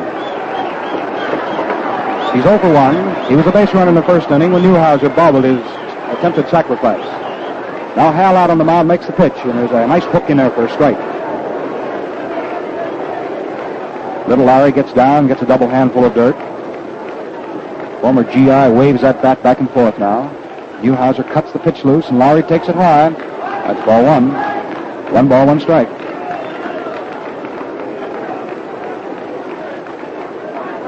Newhouser works again. Lowry swings on it, and there's a fly ball going out into right center field. Going over for it is Doc Kramer. Cullenbine cuts in front of him and takes it for the out. So in right center field, it was Roy Cullenbine who streaked in front of Doc Kramer to make the put out. That's 1 away in the last of the 4th inning for the Chicago Cubs. Well, Phil Cavaretta has hit in the only run so far for Chicago today. And he's coming up now. Cabaretta had a single in the first inning to right field. The folks here are being asked to remove the blankets from the wall in deep center field. Now they've done so, and the ball game is going to go on. Newhouser, throwing left-handed, of course, makes his first pitch, and it's a curveball that stays outside their left-hand hitter, Phil Cabaretta, for ball one. Newhouser tries again, and Cabaretta laces this one out in the center field. It's dropping in for a base hit. Doc Kramer picks it up on the third skip and fires it into Eddie Mayo, the second baseman. Cabaretta is on with a solid hit in the center. That's hit number 3 off Newhouser. And the batter is Andy Pafko, and the stands here at Chicago very suddenly come to light.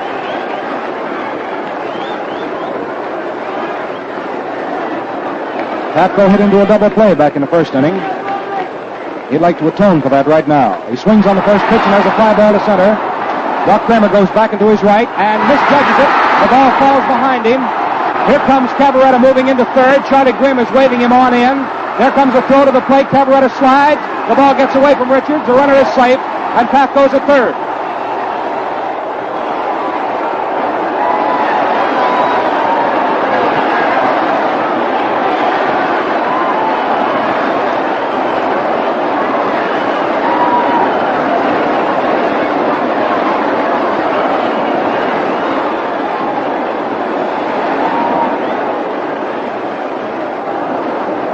Well, Doc Kramer out in deep center field misjudged a fly ball. It was carried by the wind, and it winds up as a triple for Pafko to score Cabaretta all the way from first. And the throw that came into the plate was low and into the dirt, and Richards couldn't pick it up. Now here is Bill Nicholson. Newhouser delivers, and Nicholson swings and misses for strike one.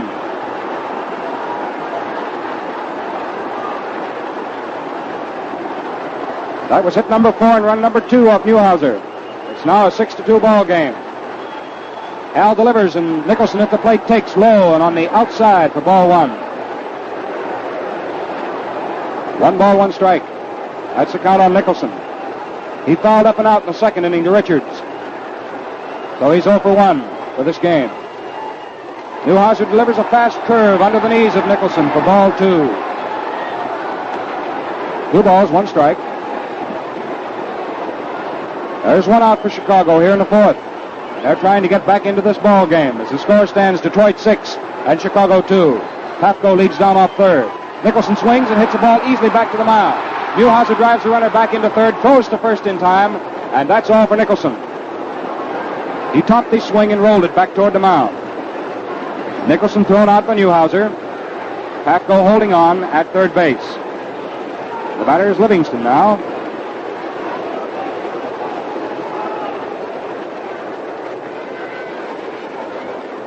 Livingston came up in the second inning and was thrown out by third baseman Outlaw. Now Newhouser is ready to deliver to him. He checks Pafko at third, throws to the plate, and swung on, missed for strike one. Livingston was going after a high inside curve. Mickey's a right-handed hitter. As we told you, he is the number 2 hitter in the series as far as batsmen are concerned. He's had 7 hits for 19 tries.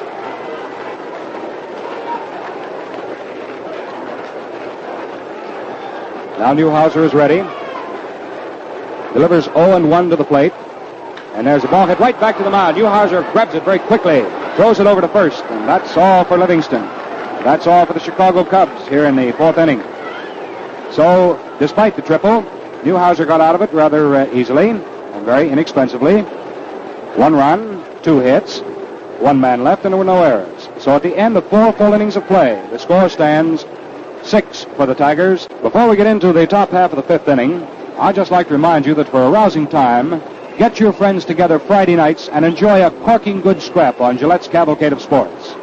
Yes, for the major boxing event of the week, every week, the year round, tune in Gillette's Cavalcade of Sports Friday nights. Consult your newspaper for a local station and local time.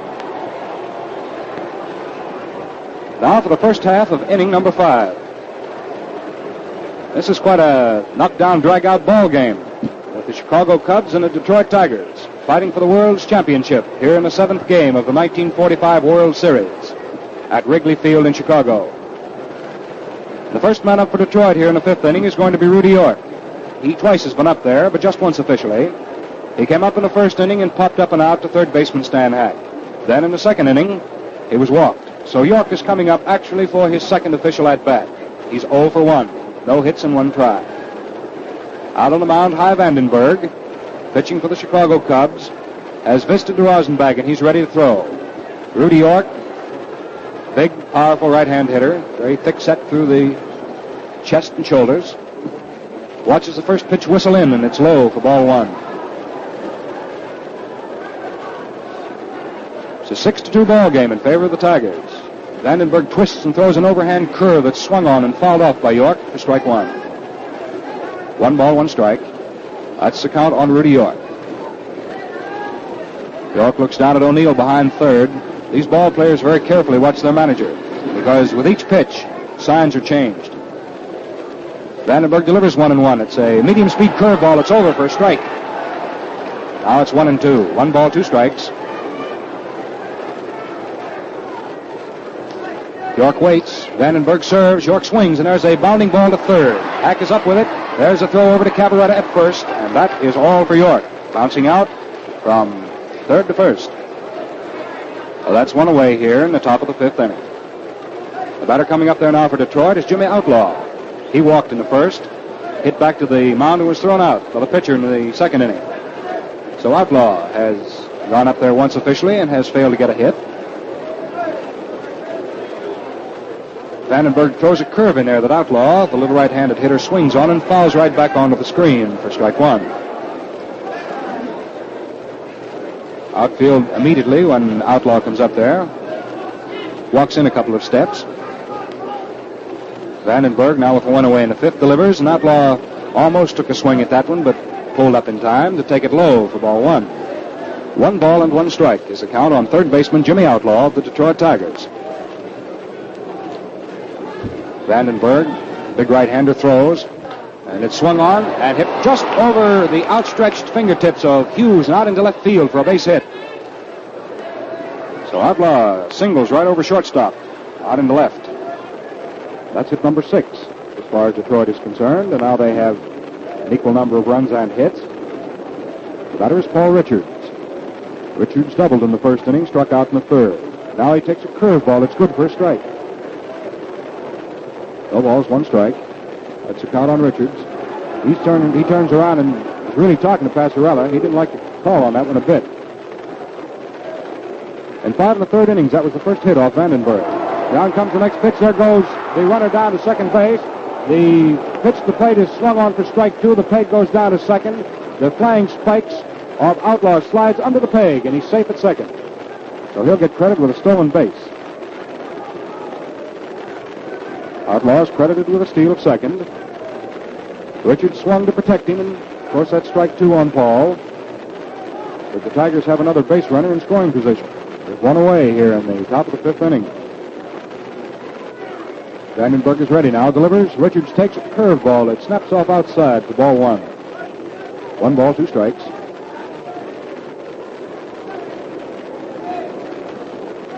That Outlaw was really digging that time. He stole second. Those little short legs of his pumping and chopping up and down. Covers a lot of ground. Vandenberg delivers to the plate, and Richards takes a low curve on the inside for ball 2. Now it's a count of 2 balls, 2 strikes on Paul Richards. 1 out for Detroit in the top of the fifth inning. Outlaw singled and stole second, and he's now on at the Keystone. His hands on his hips right now as he takes a short lead. Looks around behind him to make sure no one's sneaking in behind him to pick him off. Now Vandenberg is ready. Delivers 2-2. Richards leans forward toward it and then jerks himself back and takes ball 3. 3 balls, 2 strikes. That's the count on Paul Richards, the Detroit catcher.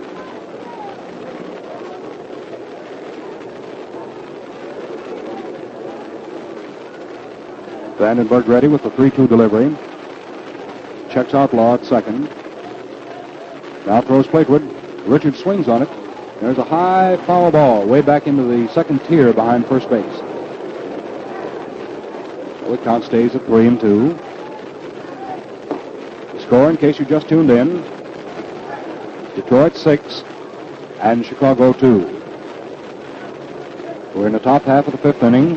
One out, Outlaw at second. Richards at the plate, count of 3-2, and he swings on the next pitch.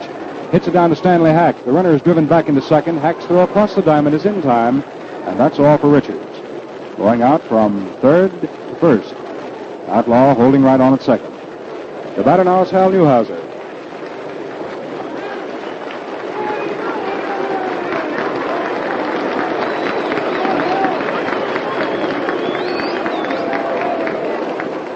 Up until now, Hal Newhouser has pitched himself a pretty sharp game.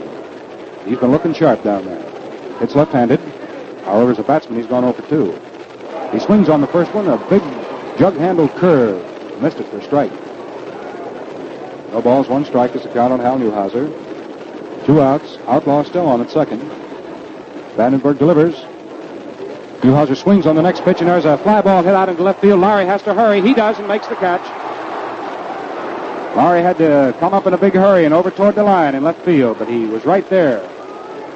Made the catch, so there are no runs. 1 hit and a man left, and there were no errors. So at the end of 4.5 innings of play, the score stands the Tigers 6 and the Cubs 2.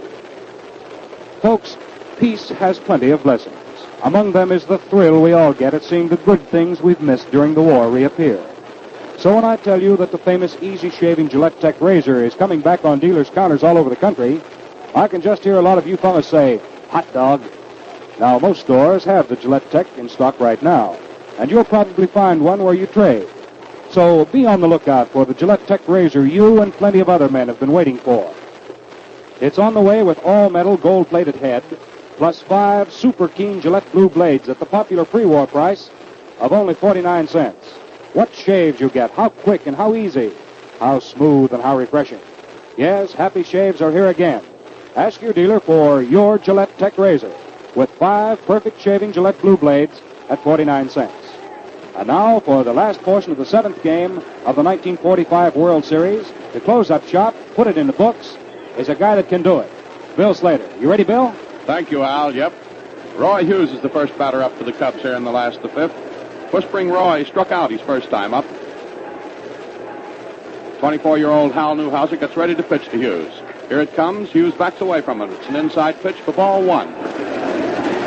Jolly Charlie Grimm, with his team trailing by 4 runs, is cutting up capers galore down in that third base coaching box. He wants Hughes to hit and get on. Hughes swings, foul tips it. Strike 1. 1 ball, 1 strike. Don't go away, you all. This game isn't over yet.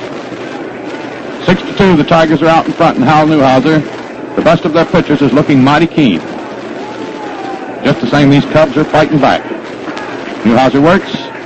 It's good. The curveball gets the inside corner, and Hughes is sore about it. He throws his bat down and walks away from the plate, and Charlie Grimm comes walking in from third, and he's not happy now. It was a curveball. Nipped the inside corner. Now Hughes and Passarella have got themselves a bit of a rondelay on down there. Hughes is sticking his chin out at Passarella. Passarella's talking right back to him, too. That Passarella was a military policeman in the Army.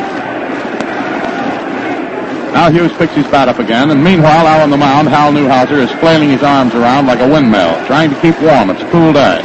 Here they are, ready to go again. Here's the pitch to Hughes. It's inside. Ball 2. 2 balls, 2 strikes. And a derisive roar from the crowd, who disagreed with the call on that last one. 2-2 now on Roy Hughes. Newhouser's ready. Here it is. Hughes takes it, and it is called strike 3. And Hughes is sore again. But he's out of there. That's the second time that Roy Hughes has struck out in this ball game, and for Newhouser, that is strikeout number 3. 2 of them he's collected off of Hughes. Now here's a pinch hitter coming up in place of Hy Vandenberg. It's Eddie Sauer.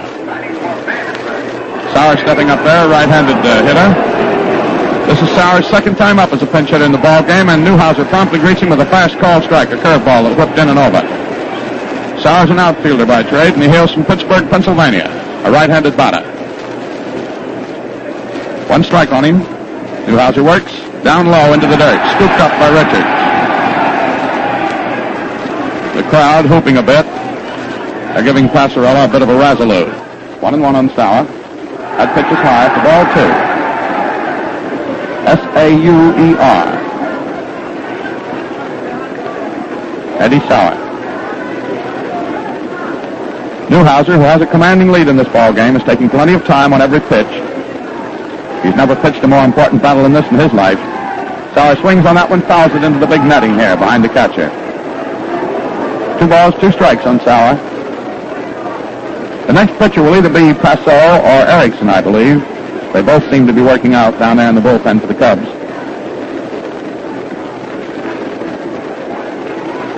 Now a new ball put in play. Newhouser has it rubbed up.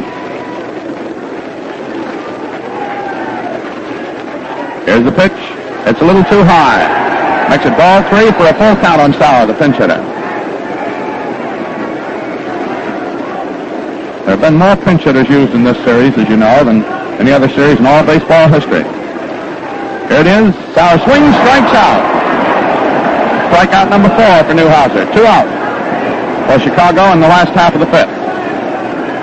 And now the leadoff hitter, Stanley Hack, comes up to start the 3rd batting around for the Cubs.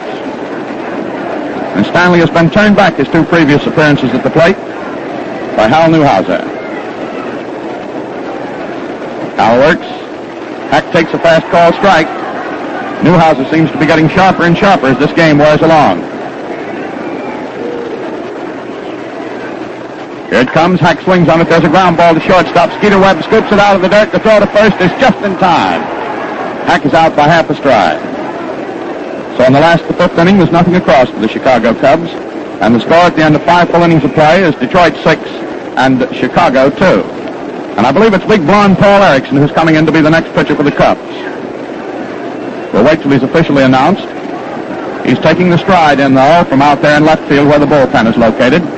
And while Erickson is coming to the mound to complete his warm-up pitches and to appear as the 4th pitcher this afternoon for the Chicago Cubs, let's pause here 10 seconds for station identification. Remember, men, look sharp, feel sharp, be sharp. Use Gillette Blue Blades with the sharpest edges ever honed. This is the Mutual Broadcasting System. This is WGN Chicago, serving the Middle West.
Well, Charlie Grimm, as you can see, is using every bit of ammunition he has in his whole arsenal to try to pull this game out of the fire. This is the 4th pitcher, we've told you, who came out there. As you know, but to remind you if a late tuner in you are, Hank Baroli started the ball game, and they collected 3 hits in a row off of him, and that was all for him. Then big Paul Derringer came in. He was relieved by Vandenberg in the 2nd inning. Vandenberg pitched mighty classy ball. He gave up only 1 hit. The only hit he's given up in the series. And now Vandenberg was lifted in the last half of the 5th inning for a pinch hitter. And so we have blonde Paul Erickson, a big right-hander. So far in this series, Erickson has appeared in 3 games. This is the 4th game he's come in as a pinch pitcher. He has pitched 5 innings and given up 6 hits. Erickson hails from Zion, Illinois. Stands 6'2", and he weighs 200 pounds, and he's a big, impressive figure out there on the mound. Getting ready to pitch now to Jimmy Webb, the right-handed hitting shortstop. And he feeds him a called strike. That was a fastball that clipped the inside corner waist high. Webb is starting the fourth batting around for the Tigers. Erickson works sidearm, and Webb fouls it off for strike 2. The ball's 2 strikes on Jimmy Skeeter Webb. The Skeeter's got his 3-year-old little daughter, Carol Ann, here. She's a nice-looking kid. 2 strikes on Carol Ann's papa. Swings on that one. There's a fly ball going into center field. In comes Papko. He's under it now and takes it for the out and falls to one knee after he does so, but I don't think he's hurt. Nope. So Webb is out of there. Andy Papko in center field's okay. That's 1 away for Detroit now in the top of the 6th inning. And this is a tense battle, and you can tell by the fact that you don't get too much noise in the background except when there's a Cub rally on that these Chicago fans are pulling for their team. Now here's Eddie Mayo stepping up, batting left-handed. Takes a called strike. Erickson was very fast with the curveball just above the knees on the outside corner. Mayo bats left-handed. He's 1 for 3 in this game. Backs away from an inside pitch that's low by the shins. Ball 1. 1 ball, 1 strike. Mayo usually parks his chewing gum on that button on the top of his cap, but I haven't seen him doing it in the World Series. This is a little bit too serious to be parking gum on your cap. 1-1 on Mayo. Erickson pitches sidearm. It's too high. Ball 2. Al was taking a look at Mayo through his glasses, and just to keep all the reporting straight, the gum's up there. Hodgepodkins. I bet it freezes. 2 balls, 1 strike on Mayo as Erickson takes plenty of time for this next pitch. Now the big guy winds up, delivers. Mayo swings on it. There's a fly ball going into left field. Off to his left is Lowry, and on the run he makes a good catch. That was a pretty deep hit ball. Peanuts Lowry, starting with the crack of the bat, was running back and to his left. And back almost by that vine-covered wall out there, he made the catch. Mayo is out, and that's 2 out for Detroit now in the top of the 6th inning. And here's Doc Kramer, who's been pretty sensational today. He's gone 2 for 3. He now has 10 hits, and that's more than any other Tiger. Swings on one, slaps it down the left field line's foul. Goes over into the stands. 1,001 people stand up and reach their fingers up to try to catch that. Can get a broken finger that way. 1 strike on Doc Kramer from Manahawkin, New Jersey. The fox hunter. Swings on that one, slaps it out in center field. There's another hit for him. The ball rolls out to Papko in center field, and he throws it back into second. And Kramer is on with his 3rd hit of the afternoon. That, of course, is the first hit off Erickson. And the batter coming up is Greenberg. And there's a stir in the stands as Big Hank advances to the plate.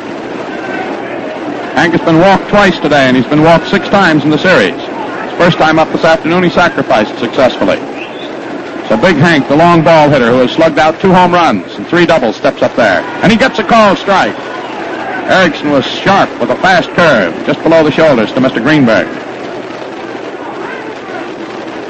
Hank's got one of his wrists taped up today. Here it is. Greenberg takes it outside. 1 ball, 1 strike. And Peanuts Lowry has gone so deep out in the left field that you can barely see the little fella. He's backed up there. It was over his head that Hank Greenberg slugged that one yesterday. Here it comes. Greenberg takes another called strike. And Hank, who's usually pretty genial, looks a little bit irritated at that. 2 strikes on him. The outfield plays Greenberg so that there's a big hole between center field and right field. They pull him around to the left. He's a right-handed slugger and a pull hitter. Kramer leads off first, 2 out. There's a throw to first. Kramer hops back on. For all of his 39 years, Doc Kramer says he's going to continue to play baseball until somebody beats him out of there. That's the spirit. Greenberg fouls that one off. Lands in the big fishing net here behind the catcher. Count is still 1 ball, 2 strikes. On Henry Greenberg. I think that's the first time in this series he's been called Henry.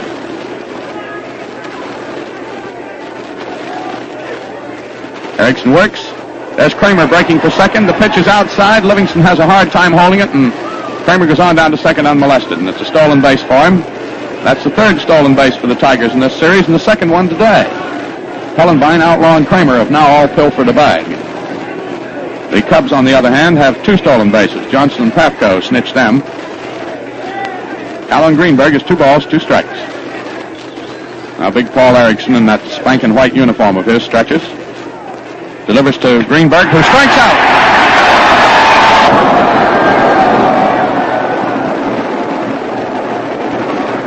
Boy, you could get elected mayor of Chicago by striking out Greenberg today. That's all for the Tigers at the top of the 6th. No runs, a hit, a man left on, and there were no errors. So as we head to the last of the 6th, the score is Detroit 6, Chicago 2. Fans, doesn't it stand to reason that Gillette, of all folks, has the resources, experience, and skill to produce the kind of shaving cream that you want, the kind that softens your beard thoroughly and makes shaving more comfortable? Well, take it from yours truly, that's just what Gillette Lather Shaving Cream does. It makes a rich, moisture-laden lather that holds a barrel of water and releases it freely, soaking every bristle and keeping your whiskers soft all the while you shave. Your razor glides like a feather. You get shaves that are shaved. Men, Gillette Lather Shaving Cream stays wet on your face and keeps your whiskers properly conditioned while you shave. Moreover, it's kind to your skin, and it has a fleeting fragrance that men prefer. You get cleaner, smoother, better-looking shaves, and you save money, too, when you use Gillette Lather Shaving Cream a quarter. The last half of the 6th inning, and Chicago, trailing by 4 runs, finds that the chances are running out. The sands of time are working against them. And they have, in the regulation distance, 4 more times at bat to salvage this ball game. Else the Tigers march out of Wrigley Field world's champions for 1945. Now Newhouser is flailing that arm around of his. And here's Johnson up, a right-handed hitter who is 1 for 2. And there's a called strike, a beautiful curve by Newhouser. Ooh, that fella has stuff. 1 strike on Don Johnson. Johnson doubled in the 1st inning. Swings on that one, fouls it off. 2 strikes. It lands on the net behind the catcher, Paul Richards. Richards comes from Waxahachie. He tells me that's the way to pronounce it down in Texas. We've been calling it Waxahachie, and we apologize now to every citizen of Waxahachie. 2 strikes on Johnson. Now Richards of Waxahachie gives the signal to Newhouser. He's ready to go. Johnson swings, strikes out. That is strikeout number 5 for Newhouser. Newhouser struck out 1 in the 1st inning, 1 in the 2nd, none in the 3rd, none in the 4th, 2 in the 5th, and now 1 in the 6th. The batter now is Peanuts Lowry, a right-handed hitter who is 0 for 2 today. Peanuts crouches, swings, slaps it out into left field. It's a single. Greenberg coming up to field it, bobbles it for a minute. But Lowry, after taking a sharp turn at first, goes back to first. It's a single for Peanuts, and it is hit number 5 off Newhouser. And Cabaretta, who's had a hit every time this afternoon, steps up to the plate. Cole now has 10 hits in this series out of 24 times up. He's had 2 doubles and a homer. The pitch to him is low and outside. Ball 1. Newhouser will be pitching with extreme care to Phil Cabaretta, the star first baseman and the National League's batting champion. Lowry leads off first. Here's the pitch. High and outside. Curve that broke away. Ball 2 on Cabaretta. You could hear the ascending roar of the fans here in Wrigley Field as again the Cubs start a threat. That's a called strike. 3/4 speed curveball that hooked over there for Newhouser. Cabaretta took it. 2-1. Outfield is straight away but deep on Cabaretta. He swings on a low breaking curve and misses it. That's that low outside curve that Cabaretta swung on 3 or 4 times I can think of in the series.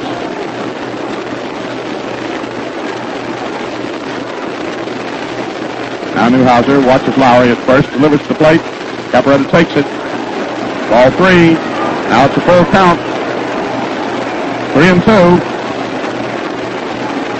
And Grimm, coaching at third, bends over, puts his hands on his knees, and he's not jolly now. He's stern and tense. Newhouser stretches. Here's the 3-2 pitch.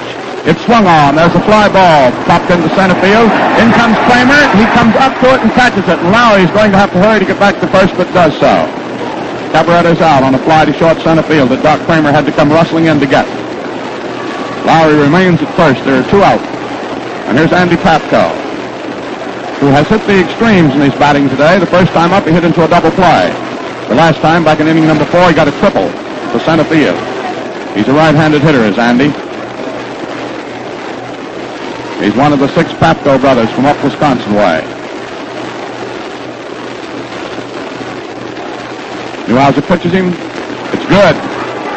Fast curve midway between the waist and knees. Andy took it. 1 strike.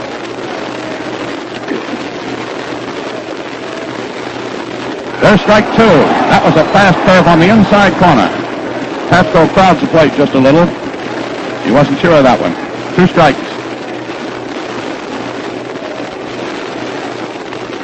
Papko's had 6 hits, 26 times up in this series. That one's low into the dirt. Ball 1. 1 ball, 2 strikes. 2 out, a runner at first. Harold Newhouser stretches, delivers, and he strikes out. So, Papko is out of there, and that's strikeout number 6 for Newhouser. He struck out 2 of them this inning, and he struck out 2 in inning number 5. So in the last half of the 6th inning, no runs for Chicago, 1 hit, 1 base runner left on, and there are no errors. So the score at the end of 6 full innings of play is Detroit 6 and Chicago 2. That makes for Mr. Newhouser in the series 8, and now we move into inning number 7. And as we've said, the issue is becoming sharper and sharper with each advancing inning. And now there are only 3 innings left. The Tigers are out in front 6-2. And on the mound, Erickson is completing his warm-up pitches. Behind the plate is Mickey Livingston, the fiery guy from South Carolina. And at first is Cabaretta, and at second is Johnson, and at shortstop is Roy Hughes, Whispering Roy. And at third is the great Stan Hack. And in left field's Little Peanuts Lowry, and in center field there's Andy Papko. And out in right field is Bad Bill Nicholson. And those are the Cubs in the field, and they're behind now. And Detroit threatens to take the series from them, as they did 10 years ago. Now the first Detroit batter in inning number 7 is Roy Cullenbine. He has been walked 7 times in this series, and he struck out twice. Today he's been walked twice and struck out once. That was his last time up. Pitch to him is low and outside by Paul Erickson, ball 1.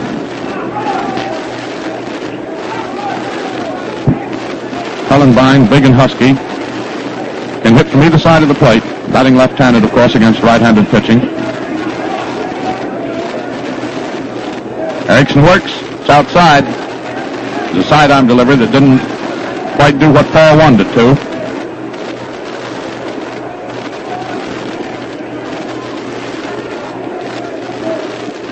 The pitch, good. Cullenbine started for it, checked his swing, and it was in just above the knees. 2 balls, 1 strike now. Cullenbine, a citizen of Detroit. Quite a bowler up there, as a matter of fact. A lot of ball players like to bowl. Here's the pitch. It's inside. Ball 3. 3 balls, 1 strike now on the first batter for Detroit in the top of the 7th. Erickson looked a little disconsolate after the call on that last one. There's no activity in the Cub bullpen right now. That's a called strike on Cullenbine, who had turned as if to start down to first. Cullenbine has been walked more than anybody in the series. He's had 7 Annie Oakleys. Now the count on him is 3-2, and the string she runs out. Erickson's working. It's high, and Cullenbine is walked again. That gives him 8 walks in the series. Now don't get record-minded on that, because the record number of walks garnered by any batter in the World Series is 11. Cullenbine's 3 away from that. And of course that was Ruth back in 26 in a 7-game series between the Yanks and the Cards. The Babe was walked 11 times. Now the batter is Rudy York. Erickson pitches him high and inside for ball 1. Cullenbine is at first. This is York's 3rd official time up today. He hasn't hit yet. He was walked once. York in the series has been walked 3 times. Struck out 3 times, too, incidentally. Swings, misses it. Foul tipped it. went whopping into the chest protector of the umpire. 1 ball, 1 strike. Center fielder moves a little to his right, to our left on York. And Nicholson pulls over to the left, too, the right fielder. Pretty good piece of territory between Nicholson and the right field line. York swings, misses. Strike 2. Rudy didn't swing with his full power on that. And now there is activity in the Cub bullpen. It's Ray Prim out there, numbering up that left arm of his. 1-2 is Erickson's count on York. The pitch. Strike 3. Paul. That's the second strikeout for Paul Erickson. Cullenbine is still at first. 1 out for Detroit in the top of the 7th. If you just tuned in, score is 6-2 in favor of Detroit. Now here's little Jimmy Outlaw. He's had 1 hit out of 2 official times up. Right-handed batter. Swings on a foul ball as Cullenbine broke for second, and the ball goes down into the stands there, and Cullenbine will go back to first. That's a strike on Outlaw. Jimmy batted in a run back in inning number 1 by the simple process of being walked. He's batted in 3 runs in the series. He's had 5 hits out of 26 times up. Now Outlaw is ready to go again. Erickson pitches high. Ball 1. 1-1 on little Jimmy, who hails from down in Jackson, Alabama. He's very well liked there, and I may add, everywhere. He's a swell little guy. There's a throw over to first. Big Roy Cullenbine was not far off, and so he didn't have to do much by way of getting back. Erickson works. Cullenbine is breaking, and the ball is popped up into short center field. In comes Papco under it, and Cullenbine, halfway down to second, beats his way back to first. Papco took it on the run for the out on Outlaw. 2 out. Top of the 7th.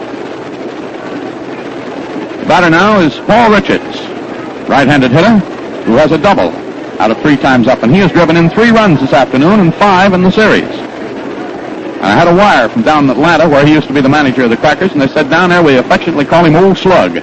So Old Slug swings and misses 1. That's a strike on Paul.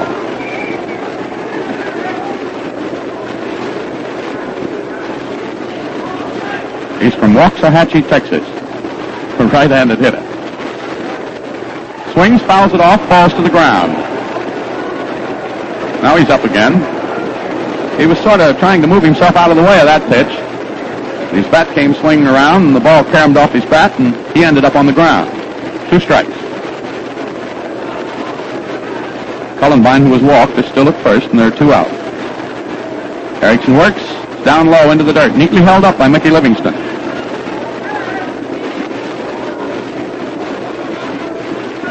Steve O'Neill, coaching down at third, is looking down at the ground, kicking the dirt a little bit. And I imagine at this particular point, his heart is full of joy and nervousness. Here's the pitch to Richards. He swings on it, slaps out in center field. It's falling in for a hit. It's falling to the left of Papco. It's rolling to the wall out there. Here's Cullenbine rounding third. He's headed for the plate. Here comes the throw into second, and Richards lazily holds up at second with a run-producing double.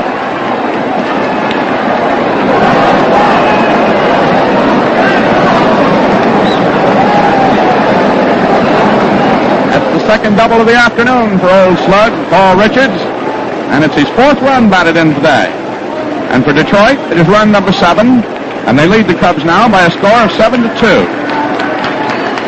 There's a round of applause for Newhouser as he comes up. That's left-handed, and Erickson pitches him inside for ball 1. Paul Richards takes a lazy lead off second there. Not lazy in that sense, he's just relaxed.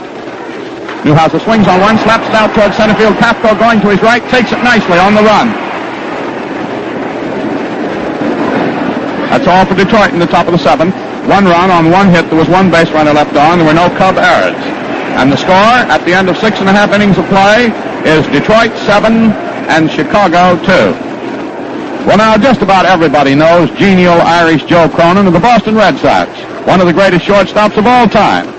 Joe, who has spent more years as a player-manager than any other major leaguer, is with us here in the booth again this afternoon. Time ran short when you were on the air last Saturday, Joe, So let's pick up where we left off. You know, we say that the Gillette Razor and Gillette Blue Blade are the greatest shaving team on earth.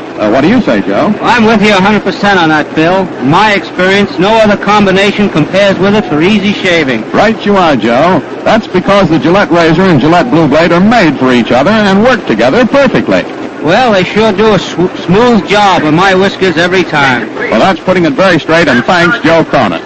Remember, men, look sharp, feel sharp, be sharp. Use Gillette Blue Blades with the sharpest edges ever honed. And now it's the home half of the seventh inning. And still the Chicago fans are on their feet in the old baseball custom. Nicholson is going to be the first hitter for Chicago in the last of the seventh. And lefty Hal Newhouser, who in this series has won one and lost one, and is trying to pitch the Tigers into the World's Championship in 1945 and doing pretty handsomely right now, is on the mound. And this young 24-year-old, who's a Detroit product all the way, started his athletic career in Wilbur Wright High School up there. One of the great stars. Tiger history this year is about to pitch to Nicholson. He does so, and Nicholson takes it. It's outside. Ball one. Bill Nicholson hasn't had a hit today. Fouled out once to the catcher, and the next time hit back to Newhouser on the mound. Swings on this one. There's a high foul up, coming back into the stands. Lands on the screen, and lazily rolls off. 1 ball, 1 strike on Big Bill Nicholson. Nicholson has driven in 7 runs so far in this series. That's more than anybody else.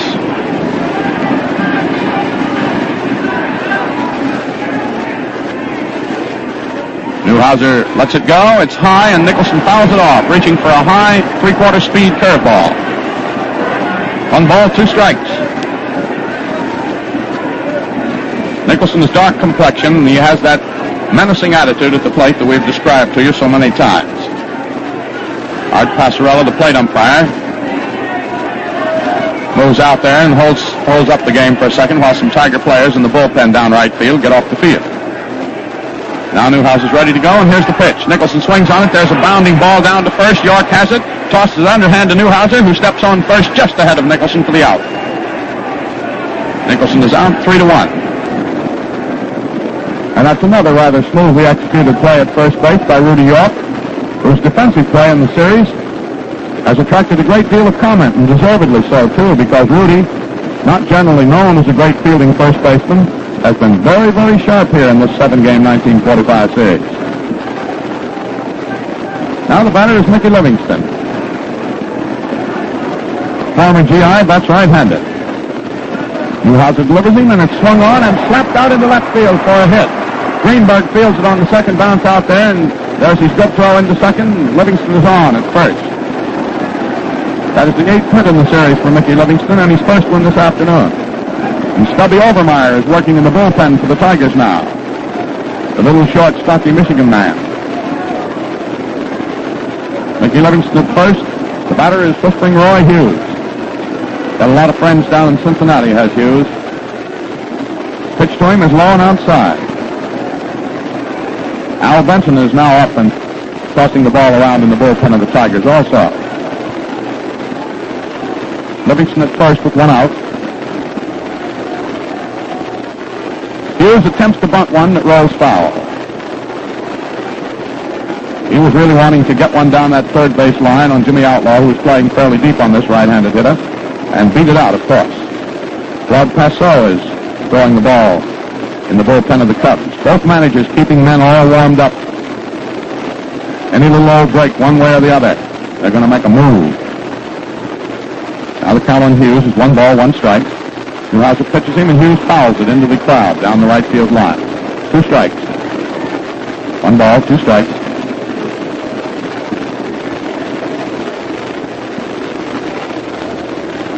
This fellow Hughes started his baseball in the sandlots of Cincinnati, where he was born.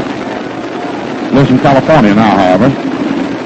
That pitch is low into the dirt. It gets away from Richards, and going down to second is Mickey Livingston. We'll get the scoring on that for just a second. I have a hunch it was a wild pitch. It's a wild pitch. Ball was thrown into the dirt to the left of Richards, who tried to scoop it up. Then it bounced off his mask and rolled over toward the crowd here.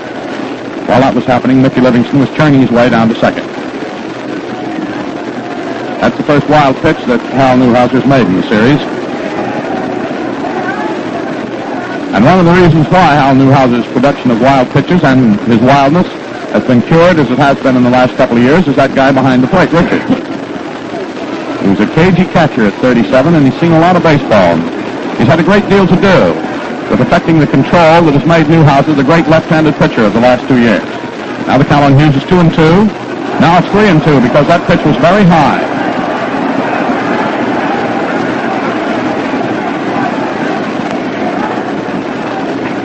The pitcher, Erickson, is supposed to hit next, but I imagine we'll have a pinch hitter for him if Hughes can do some business. That pitch is low, into the dirt, bounces into Richards' glove. It's a walk for Hughes.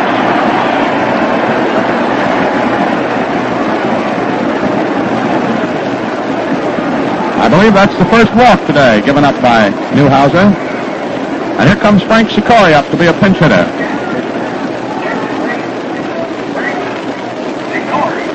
Sikori's coming up as a pinch hitter. This will be the 5th game in which Sikori has been used as a pinch hitter. And he has had 2 hits out of 4 times up. That gives him as a pinch hitter a .500 batting average, which is nothing to be sneezed at. And now there are Cub runners at first and second. There's only one out, and Sikori, a right-handed batter, is standing in there. There's a curve that comes in and over for a called strike. Sikori's a big athlete with a great big number 49 on his back. He's an outfielder. He comes from Fort Huron in the state of Michigan. He was born in Iowa. Swings, fouls it off, strike 2. Newhouser in a bit of trouble here in the last half of the 7th. Is rubbing up the new ball very carefully himself. Newhouser looked very calm and cool at breakfast this morning in the hotel. Benton and Overmeyer still working in the bullpen for the Tigers. Now Sikori is ready to go again, and Newhouser has that ball rubbed up. He has 2 strikes on Sikori. Now he has 3 strikes on him, a called 3rd strike.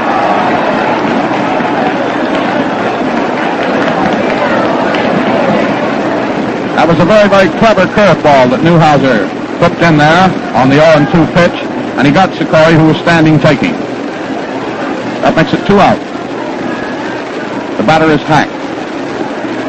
Smiling Stanley Camfield Hack, the Californian, who's been one of the stars of this series. That's left-handed.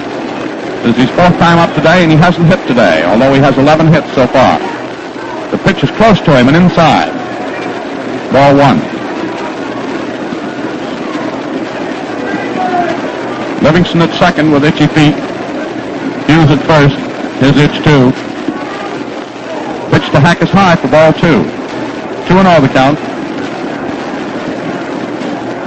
And regardless of how this series comes out, there's a great figure in baseball at that plate down there, Stan Hack.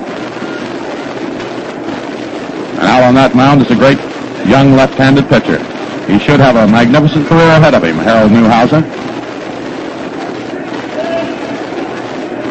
Pitching here with very little rest today.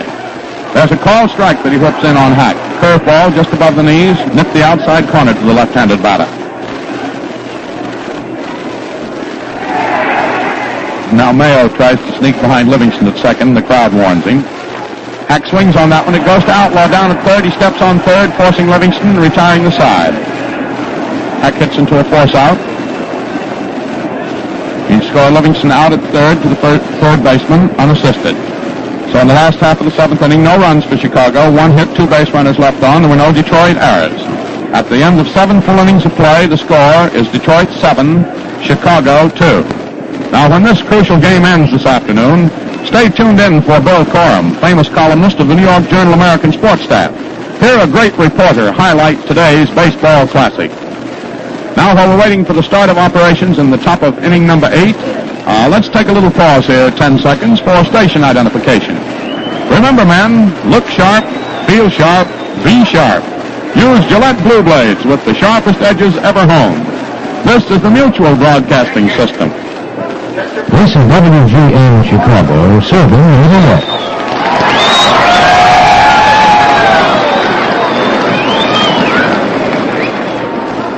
Now at the end of inning number 7, Al has our total scores here. Detroit Detroit, 7 runs, 8 hits, 1 error. Chicago, 2 runs, 6 hits, and no errors. And now coming into pitch for Chicago in the top of the 8th inning is Claude Passeau. Passeau has been, as you know, one of the great figures in this series.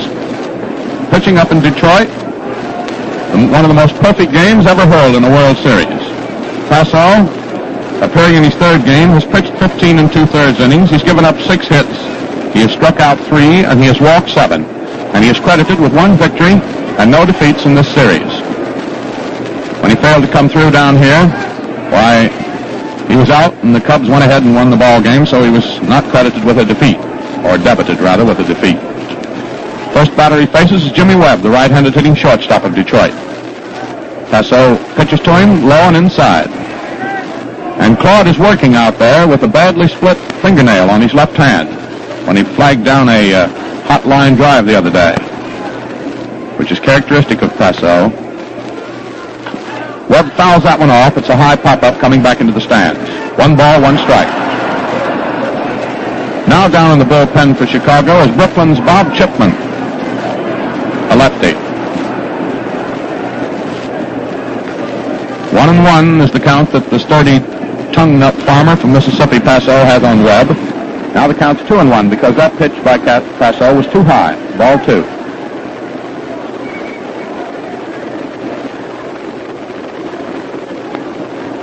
Passeau working, short windup.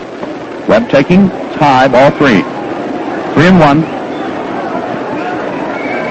And of course, what's up to the Cubs now is to try to get these Tigers out of here just as rapidly as possible, then come back in the 2 innings of the regulation length that are left to Chicago, see what they can do about this 5-run deficit. Here's the pitch, high and inside for ball 4. Webb has walked. That's just the 2nd walk that Skeeter has gotten in the series. And for Passeau, that's the 8th man he's walked. Now the batter is Eddie Mayo. Mayo has 1 hit out of 4 times up today, and 6 for 27 in the series. Eddie twists his left leg away from an inside pitch for ball 1.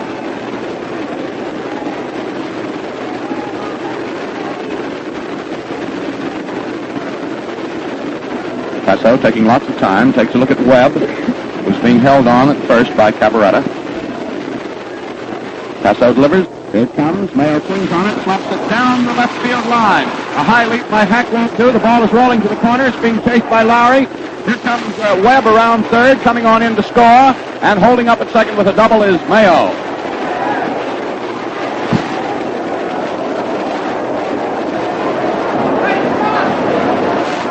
Now the score is 8-2, and Detroit has a commanding lead. Mayo is at second with a double down the left field line. Now here's Doc Kramer coming up. Left-handed batter who is 3 for 4 this afternoon. Swings, fouls it off. Strike 1. Eddie Mayo, who's doubled just a moment ago, drove in Webb from first after Webb had been walked, and whose double was his 7th hit. That's Mayo leading off second now. Feeling pretty good. Doc Kramer swings on that one, hits it on the ground, down to Don Johnson at second. Johnson bobbles it, picks it up, throws to first in time. Johnson's quite a juggler.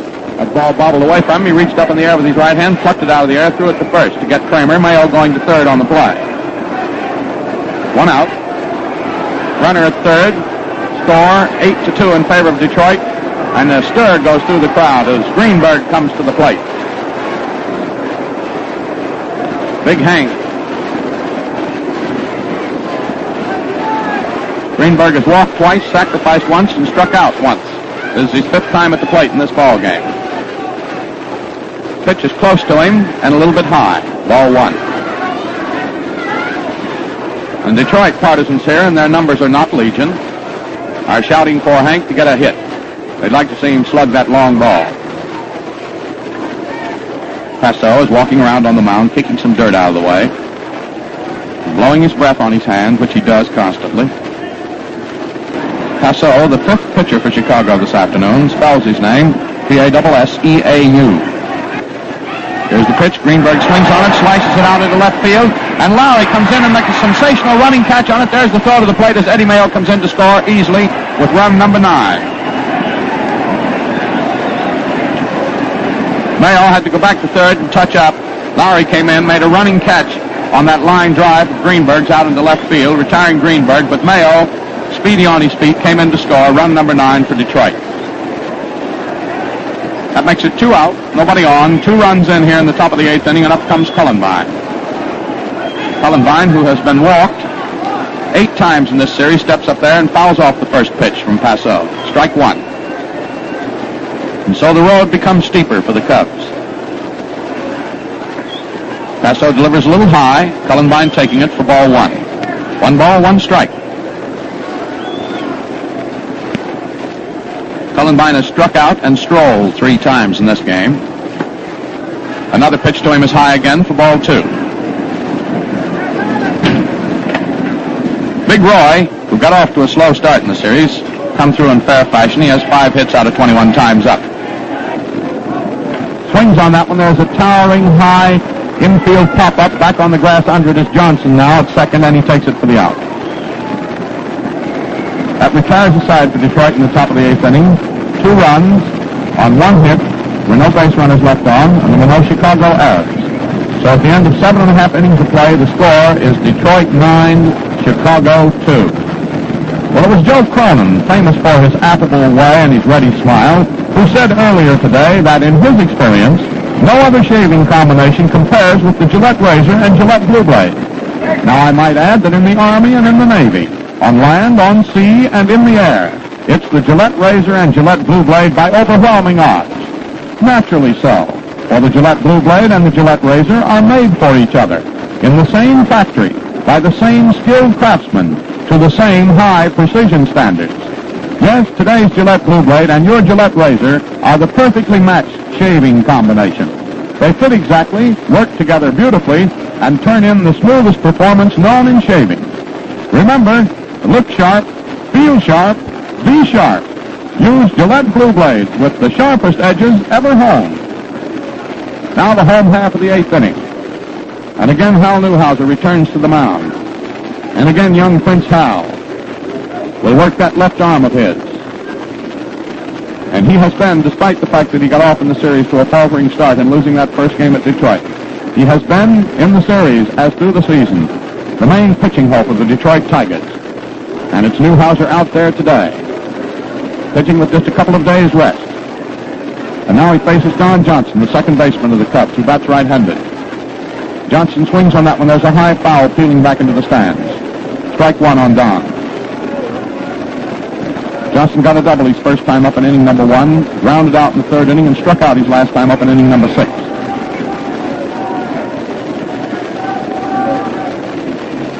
Newhouser pitches low into the dirt on the inside. Ball 1. 1 ball, 1 strike.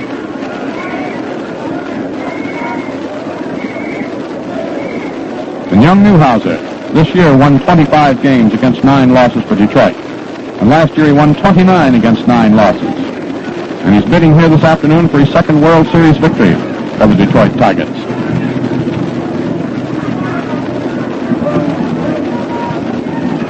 Now he grips that ball. He's ready to go. The 1-1 pitch to Johnson is high. Ball 2. 2 balls, 1 strike.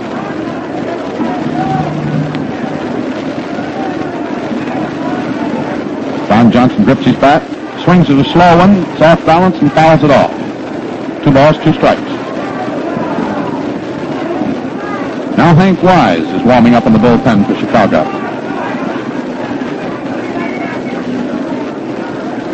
Newhouser taking more and more time with each passing pitch as the game goes on and on into its final stanzas.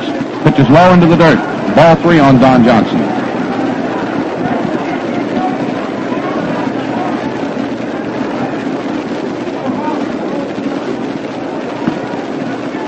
There's activity in the bullpen of the Tigers now, too. Benton and Overmeyer. Johnson swings on that one. It's foul. On the ground outside of third base. 9-2 the score stands. And every loyal Chicago fan glued to his seat here as we move into the last half of the 8th. Here's the 3-2 pitch to Johnson. He swings on it, slaps it down to shortstop. It's taken on the first bounce by Skeeter Webb. The throw to York in time. Johnson is out by 2 strides. Skeeter Webb's played a pretty snappy brand of baseball in this series. Been guilty of only one error, and he's had more than his fair share of chances there at shortstop. Now here's Peanuts Lowry, the former MP in the Army. Steps up there batting right-handed. 1 for 3 today. The delivery to him is high. Ball 1. Lowry's had 8 hits in the series out of 28 times up. Takes a call strike. That was a downer, and it had a lot of stuff on it.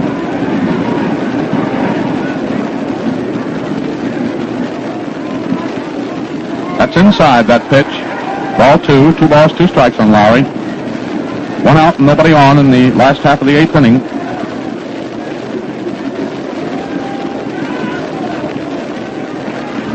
Hal Newhouser calmly working. Winds up, left hands it in. It's swung on, blooped down the left field line. In comes Greenberg. He can't come up to it. It falls in for a hit for Lowry, and Lowry is on at first. That's his second hit of the afternoon. Both of them hit out there to Greenberg in left field. Now comes Cavaretta. That is the 7th hit off Newhouser. The 22nd hit off of him in the series. Bill Cavaretta, who's 2 for 3 this afternoon, steps up there. Dark complexion, good looking, very quiet. Pitch to him is on the inside for ball 1.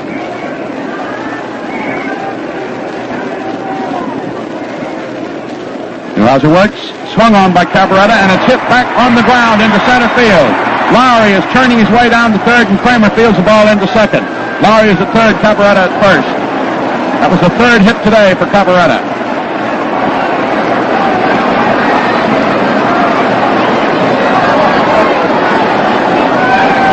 Now here's Pafko, batting right-handed. He has a triple and 3 times up today. And the pressure is on Handy Andy. Swings on that one. It's a high foul coming back into the stand. Strike 1 on Pafko. And here's the kid from the farm country of Wisconsin, who with his 5 brothers used to get up in the morning an hour ahead of time so they could get their farm chores done and go out and play some Pafko baseball. And here he is with his team behind at bat, with a chance to strike a great blow for his team, the Chicago Cubs, here in the 8th inning of the deciding game of this 45 World Series. Swings on that one, hits it on the ground, foul, outside at third base. Score is 9-2 with Detroit in front. These Cubs, they're not through yet. Newhouser carefully rubbing up a new ball. 2 strikes quickly on Pafko. He's fouled off 2 of them. The pitch is swung on. He strikes out.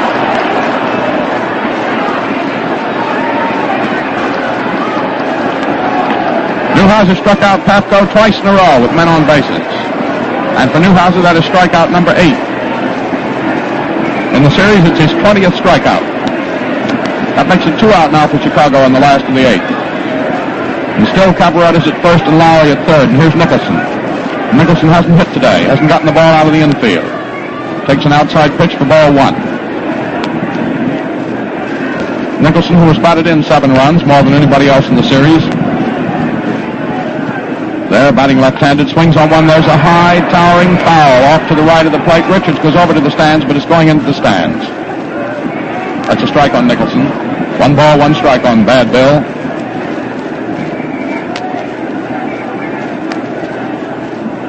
Nicholson, the big fellow from down in Chesterton, Maryland. Fellow who as a kid wanted to go to the United States Naval Academy at Annapolis, but color blindness kept him out. So he went to Washington College instead, graduated, and here he is, a Major League Baseball star. 1-1 on him. That pitch is down a little bit low into the dirt. I think he foul-tipped it. Not sure. Foul tip hit Richards on the hand, and Richards is trotting over toward the dugout of the Tigers, and there will be time called now. Yep, Nicholson foul-tipped that one just slightly off of his bat, and it caught Richards on the hand, his right hand, and he promptly ran over toward the dugout, and I think that will be all for Richards. I believe Bob Swift is being waved in from the bullpen. So Richards has apparently hurt a finger on his throwing hand. And just to keep Newhouser warm, here comes Jimmy Wilson, I think. See who that is coming out to warm him up. It's young Jimmy Miller. So it is, coming out to keep Newhouser warm as Bob Swift gets the tools of catching on. And he's coming in here as Richards is injured. in the last half of the 8th inning. That's too bad for Paul. Attention. Attention, please. Kenneth M. Casey. 1 ball, 2 strikes is the count on the batter, Nicholson. He's batting in the clutch for Chicago in the last half of the 8th as these Cubs try to stay in the running. Cabaret is at first, Lowry is at third. Now Steve O'Neill is walking out of the dugout of the Tigers and back to his spot, coaching behind third. And that'll be all in this series for Paul Richards. Richards has certainly done himself very handsomely in the series. Today he has driven in 4 runs in this, the 7th and deciding ball game, for a total of 6 runs batted in the series. He's had 2 doubles today, which gives him 4 hits out of 19 times up in the series.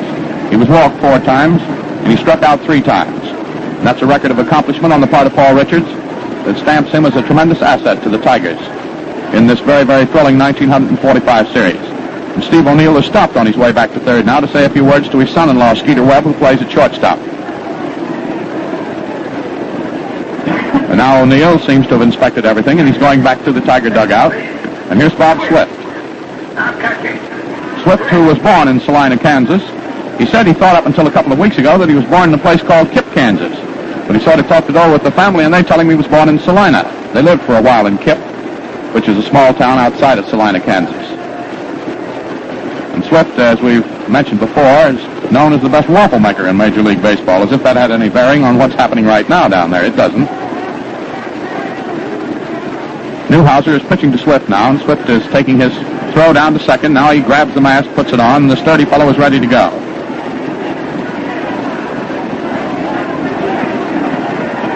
Now here's the situation. There are 2 out in the last of the 8th. Lowry is at third, Cabaretta is at first. They both hit Newhouser. And the count on Bill Nicholson is 1 ball, 2 strikes. Now the left-handed slugger Nicholson is in there. Again, his jaw is stuck out at Newhouser. Newhouser pitches low and outside, ball 2. 2 balls, 2 strikes, 2 out, 2 on.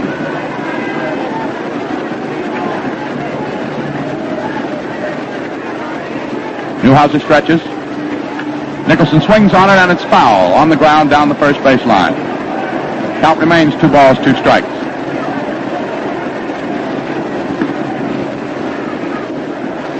Though Detroit has a lead of 9-2, this game, like all baseball games, and that's one of the thrilling aspects of this great American pastime, is not over until the last man is out. Nobody is saying that to himself more sharply than Nicholson at the plate now. Swings on one, slaps it down to center field. It's good for a hit. It's going to the right of Kramer. Lowry has already scored. Cabaretta is rounding third and holding up at third, and Nicholson is into second with a double.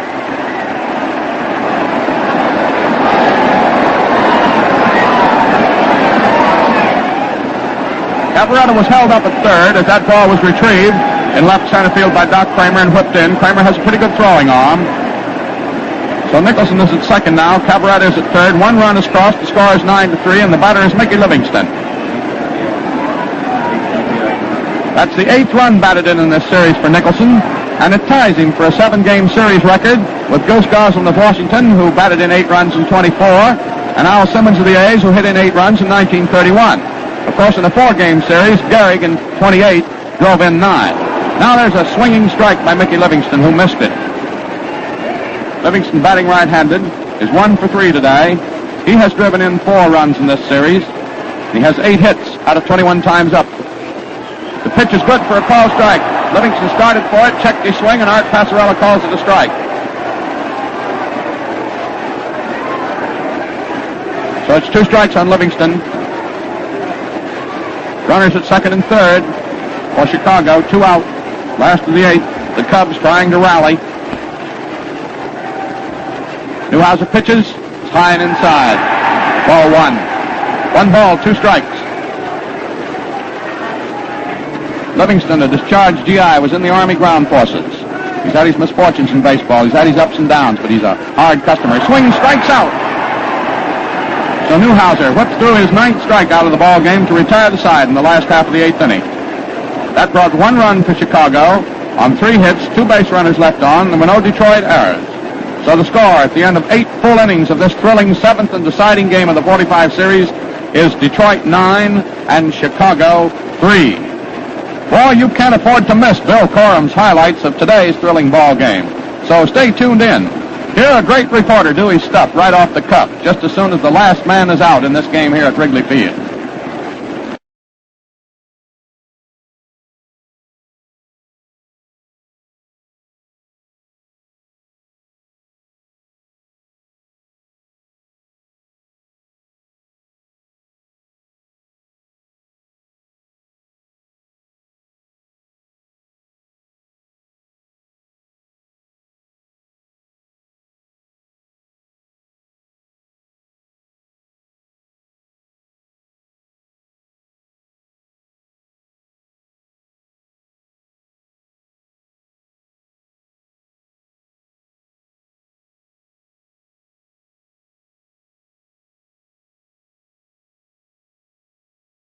Now we set the stage for you again at start betting number 9.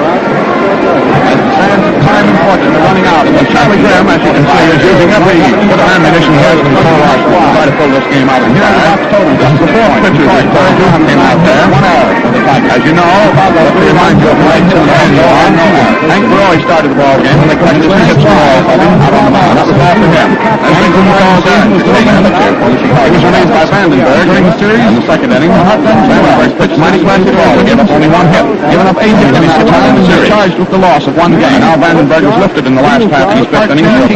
He's a very solid long Paul Erickson, the big right-hander. Clutch and high chip on this series. Erickson has appeared in 3 games. And he's married to James Smith as a pension officer. Denny Burns, former great West pitching pitcher, and given up 6 hits.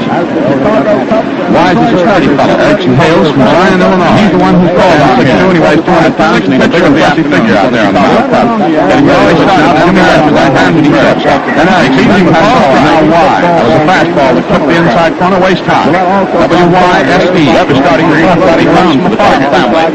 Down in right side arm and left arm, he and his strike, too, to set up things as far as he gets his strikes. Jimmy Skinner left, and here's Rudy York from Cartersville, Georgia. Peter's got his 3-0 little dog. Strike 1. Nice little kid. It'll be York, Outlaw, and Swift. And that strikes on in this inning. Caroline's bottom of the ninth. York's on that left-handed fly ball going at the center field. He winds up with it. He's high it now. Takes all the out. Falls to 1 knee. All one strike. But I don't think he's over. No, Rustin York. So that was out there. Andy Papa on center field. Okay. Nice works. York swings on it. There's a high hit, long hit, fly ball to deep right field. Exactly goes Nicholson. He's under it there by the high platform. You can tell.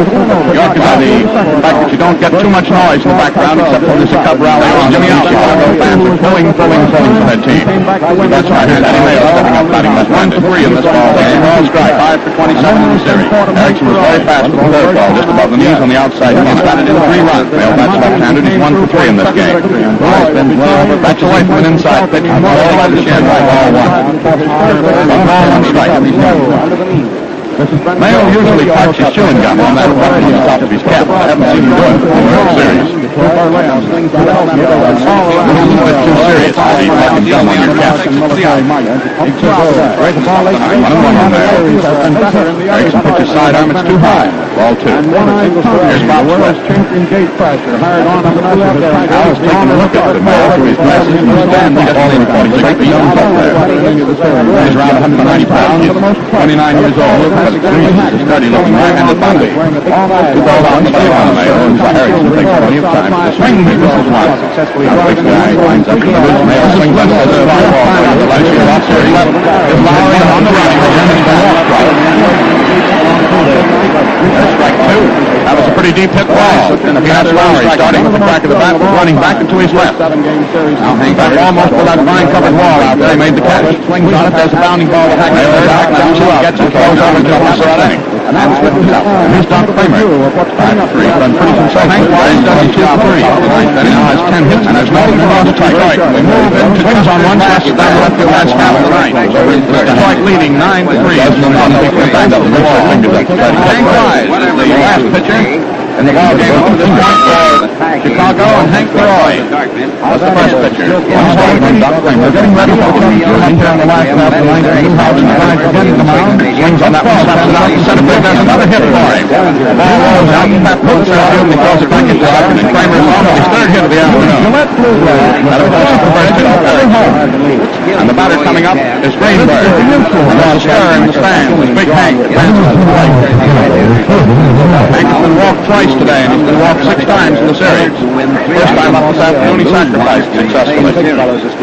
Big Hank, the long ball hitter, who has slugged out 2 home runs, 3 double steps up there. And he gets a called strike. Erickson was shot out of the last curve, just below the shoulders of Mr. Greenberg. Eddie is a big fellow, 6'3", weighs 205. He Instantly, they played the bag. Merkowitz is out there. Greenberg takes it outside. Greenberg and 1 ball, 1 strike. Peanut Flower, he's gone so deep out the left field, you can barely see the whole stuff. Twice and lost one. Over his head to Hank Greenberg slugged that one. Responsible for 2 of them. We're going to the last half of the 9th inning. Here it comes. Greenberg takes another call strike. And Hank, who's usually pretty genial, looks a little bit irritated at that. 2 strikes on him. Arm is not in the best possible shape. The outfield plays Greenberg, so there was a big hole between center field and right field. They pull him around to the left. And I believe that the right hand is down a full hitter. coming up here to be the hitter. Kramer leads off first, 2 out. There's a throw to first. Kramer hops back on. The series itself. This decisive one. For all of his 39 years, Doc Kramer says he's going to pitch and play baseball to 70 came out there. Swings on that one, hits it back through the middle. It's a hit. Greenberg fouls that one off. On the ground all the way. Really like Kramer went down to his knees to make sure it didn't go through. Still 1 ball and on. And here is Clyde McCullough. That one Monday's 12th inning On Henry Greenberg. He gets close down later. He's going to fall Henry.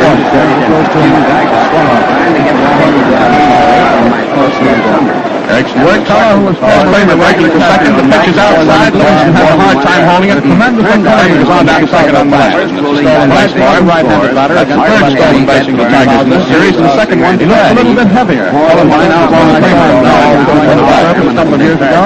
The Cubs, on the other hand, has 2 stolen bases. 30 guys over the batting stand. That's it. Alan Greenberg is 2 balls, 2 strikes. That's the inside one. A big ball Erickson. Side stop and right over this stretches. Would have made him something of a goal. Delivers to Greenberg, who strikes out. He has been one of old Tigers. Strike 2 on Clyde McCullough. If not, I think You've got electric man in Chicago by striking out Greenberg today. That's all for the Tigers. They're holding his own. It's ahead of that one. And it looks pretty ahead of the last of the 6th. Chicago's hit. Doesn't it stand to reason? Gillette, of all folks, decides to reach out on that corner. He'll hit the first of shaving cream that you want. That pitch is hard. And the ball is your field throw. And that's the way more comfortable. Well, take it from here, Stevie. That's the best of lavender shaving cream does. It makes the lick moisturizer. It holds it well together. It releases the free and takes it off. Whatever is broken and pitching it off. It's off all the time in the day. The razor glides like a feather. You get J.A. or hard then Gillette modifies your cream, stays wet on your face, and keeps your whiskers properly conditioned on the face. It's fine. Revolve the destruction. And that's how much you like them. It's men prefer. The run on first gets seniors, proven by the looking shade. Just stay out when you use Gillette lather shaving cream. Of course, he swings his strikes out. You have a guy McGinnis, strike out of the ball. Chicago, trailing by 4 runs. Otherwise, the chances are running out. The hero. Fans one time are working against hitting hero. And they have in the regulation. More time to play Newhouse out of the ball game. Turning back to the Tigers. March out of Wrigley Field. One of the Kansas City the series record. Another hit. He has 11. Now Newhouse is playing high inside. Ball lost on the right-handed hitter. 1-2. Here's the first. Beautiful cut. Moves forward on the inside corner. Chance the other game at sea by strike on Don Johnson. Pitch swung on. It's slapped out towards center field. Scarcely moving from his tracks. Now a couple of seconds. And that is out number 2 on the net behind the catcher. Takes it out. It's just under the Tiger victory. Bases are out. The runner on third. Richards comes from left to half and show. Now this is the last man in Chicago Cup. We've been calling him black. He has a double out of 4 times down into the door. Down the Skeeter Webb. Webb has it close. Underhand way on. Forcing the runner here at second and ending the ball game. And swing strikes out 45 World Series. Strikeout number 4. In the last half inning, no runs for Chicago. 1 hit, 1 base runner left on. 1 in the close inning. 1 in the second, 1 in the third, 1 in the fourth, 1 in the fifth, and the Tigers are the 1945 Chance Lowry, a right-handed hitter who is 0 for 9 hits, 1 error, slouching out into the field at the hill. And Greenberg coming up to the field. The world champions are the Detroit Tigers taking a shot at the South Steve O'Neill. It's a single play out is happening. And it's the everybody's side for Charlie Hazard. Now, Bill Thorne plays out of every time. His elbow is played. Tremendous crowd to give you the highlights in the day's game. He's all around has 10 hits and roughly 24 times up. While we're waiting, folks, let's remember that a double victory has come on. And we haven't begun to play the hill. That's the reason for the victory road outside begins on October 21. This drive is not what you see. It's like that one national organization has measured the exciting techniques. In very large measure, the success of this fair will depend on the wholehearted cooperation of all the These are the men and women who get up the ascending roars every time and ever to put our war on over the top. Start a threat. Now, Uncle Sam is calling them back to finish the job. And they'll call strike. So we notice volunteers call upon you to play that drive. Give them a warm and here, the Iowa ball, the horn that tells all, and the tongue that tells all. He swings on a low-looking turn. Later, I think it's wonderful that the Tigers won and won the way they did today. All the way. To become the 1945 baseball champions of the world and bring that flag back to the American League. This is the second time that the Tigers have won a world championship, and they've won them both in Insane Park back in 1935.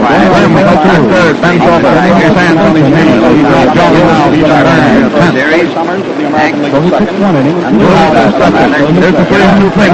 It's swung on. There's a fly ball. In comes Kramer. He comes up to it and catches it. Now he's going to have to hurry to get back to first. Steve O'Neill short center field. The top man comes rushing in the counter. Great power today. A new series record. 22 strikeouts. Batting today. The first time only to a double play. Last time, like an awful award got a triple. He's a right-handed hitter, Sandy. As Mullen, Johnson, and Earnshaw. He's one of the 6 snappers that is funny today. He was a great pitcher today, very fast and with a fine curve. And how complete he was in control. Last curve that was between the waist and knees. And he is indicated by the fact that he struck out all 3 of Charlie Grimm's pitch hitters. That shows that in the there's strike 2. That was a fast curve on the inside corner. Tiger pitchers have that in this series, and their big bats have roared, and that was the Gavaretta was the leading hitter of the series. I think he's taking the right to make him up very fast. I think he led the hitters with 423, and I imagine Buck Kramer was second with 379. May not turn out to be absolutely right, nor the players there, winning share of the Tigers, which will be around $6,400, and $4,000. And he strikes out. Acting well in the series, and that goes out there. He struck out number 6 in the he struck out 2 of them this inning, and he struck out 2 in inning number 5. So in the last half of the 6th inning, no runs for Chicago, 1 hit, 1 base on the left zone, and there are no errors. In this score, there's a down to 6th inning to tie. Detroit 6, and Chicago 2. Knocks it down, and he's got it, and puts it up next for Mr. Newhouser in the series. And now we move into inning number 7. Vandenberg gets him out of there. And as we said, Kramer hitting away. the issue is becoming sharper and sharper with each advancing inning. Now we're on 3 innings left. Tigers out in front, 6-2. And on the mound, Erickson is completing the former. They won with 9 runs there in Detroit in the opening game. Behind the plate is Mickey Livingston, the Valley guy from South Carolina. And first is the number 1, second is shortstop, Roy Hughes, whispering Roy. Yes, I And the third is the great Stan Hack. And left field is little Peanuts Lowry. And the center field is Andy Tapstar. Now right field is Brad Bill Nicholson. Most of the Cubs in the field. They're behind now. Detroit threatens to take the series from them. And they knocked As they did 10 years ago. Now the first Detroit man in inning number 7. Roy Cullenbine. He has been walked 7 times in the series and struck out. Today he's been walked 5 and struck out 1. Here's ball starting up. Pitch to him is low and outside by Paul Erickson. Ball one. Series record has so many records were tied and beaten in this.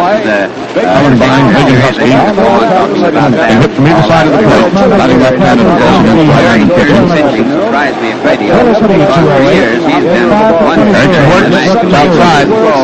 On the sidearm delivery that didn't quite do what Paul wanted to. And he walked in.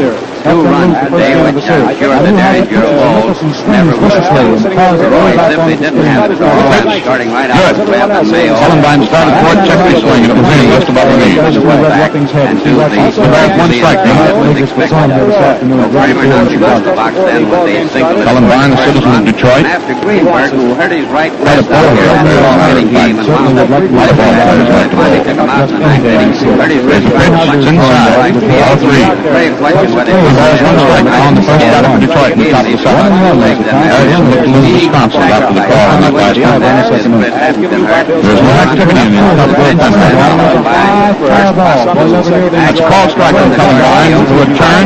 Have to start down the first. And then Richard Cullenbine has been walked more than anybody in the series. here in the late innings. Sliced the double down the left field line. There was the World Series in 1945. Now the count is 3-4. The string turn Him hitting 4 runs, this being the 7th consecutive game. It's high and that's why the last again. And he is the number 2 and about right on the end, and they never gave up. I don't do anything record-minded on that because the record number of walks started by any batter in the World Series is 11. Cullenbine's 3 away from that. Of course, that was a low one back in 26 in the 7-game series between the Yanks and the Cards. They played the ball 11 times. Now the batter is Rudy York. Erickson pitches him high and inside with ball 1. Cullenbine in the third. Good for a strike. Jordan no official time up today. He hasn't hit yet. He was walked once. 2 outs here in the last 3 at-bats here in the World Series in 1945. York in the series has been walked 3 times. Look out 3 times, too, incidentally. Swing, misses. Foul tipped it. You're sitting right-handed, batting Went through walking into the chest protector of the umpire. and it's good.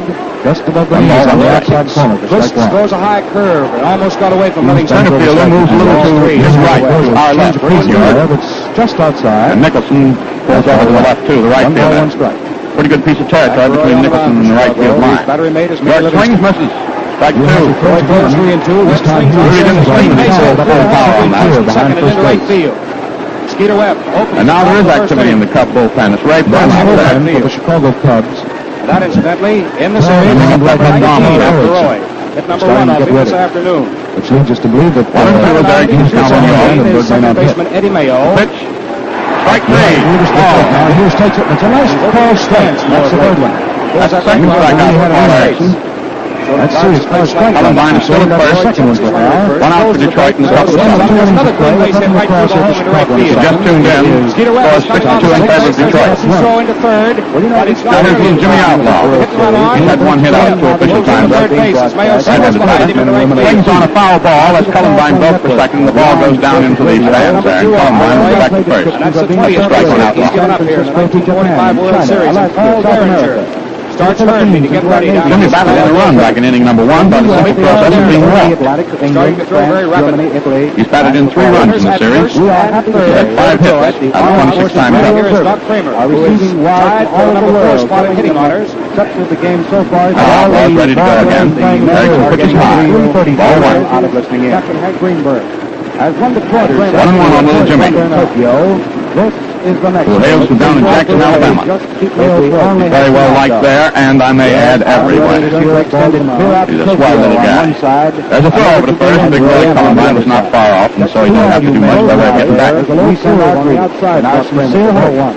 Erickson works, Cullenbine is breaking, and the ball is knocked up into short center field. In comes Papco under it, and Cullenbine halfway down to second beats his way back to first. Papco took it on the run to the out on Outlaw. 2 outs. Number 7. It does fall in. Batter now is Paul Richards, right-handed hitter, who has a double out of 3 times up, and he has driven in 3 runs this afternoon and 5 in the series. And I had a wire from down in Atlanta where he used to be the manager of the Crackers, and they said down there we affectionately call him Old Slug. So Old Slug swings, and this is 1. That's a strike on Paul. and views the shortstop and couldn't get it. So the first run comes in, and that's hit number 3 off Roy. He's been walking the Humpty Texas. Right-handed hitter. Swings, fouls it off, falls to the ground. Now he's up again. He was sort of trying to move himself out of the way of that pitch. His bat came swinging around, and the ball caromed off his bat, and he ended up on the ground. 2 strikes. Called strike 3. That's Rosenbein was walked, but he's still at first, and there are 2 out. Erickson works down low into the dirt. Neatly held up by Mickey Livingston. The third spot called the veteran ball guns are becoming into. Batter coming up now is Hal Newhouse. Steve O'Neill, coaching down at third, is looking down at the ground, kicking the dirt a little bit. I imagine at this particular point, his heart is full of joy and nervousness. Here's the pitch to Richards. He swings on it, slaps out in center field. It's falling in for a hit. It's falling to the left of Paplo. It's rolling to the wall out there. Here's Cullenbine rounding third. He's headed for the plate. Here comes the throw into second, and Richards lazily holds up at second for a run-producing double.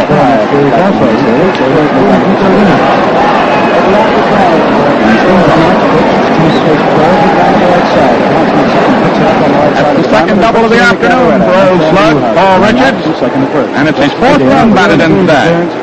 And for Detroit, it is run number 7, and they lead the Cubs now by a score of 7-2. A round of applause for Newhouser as he comes up.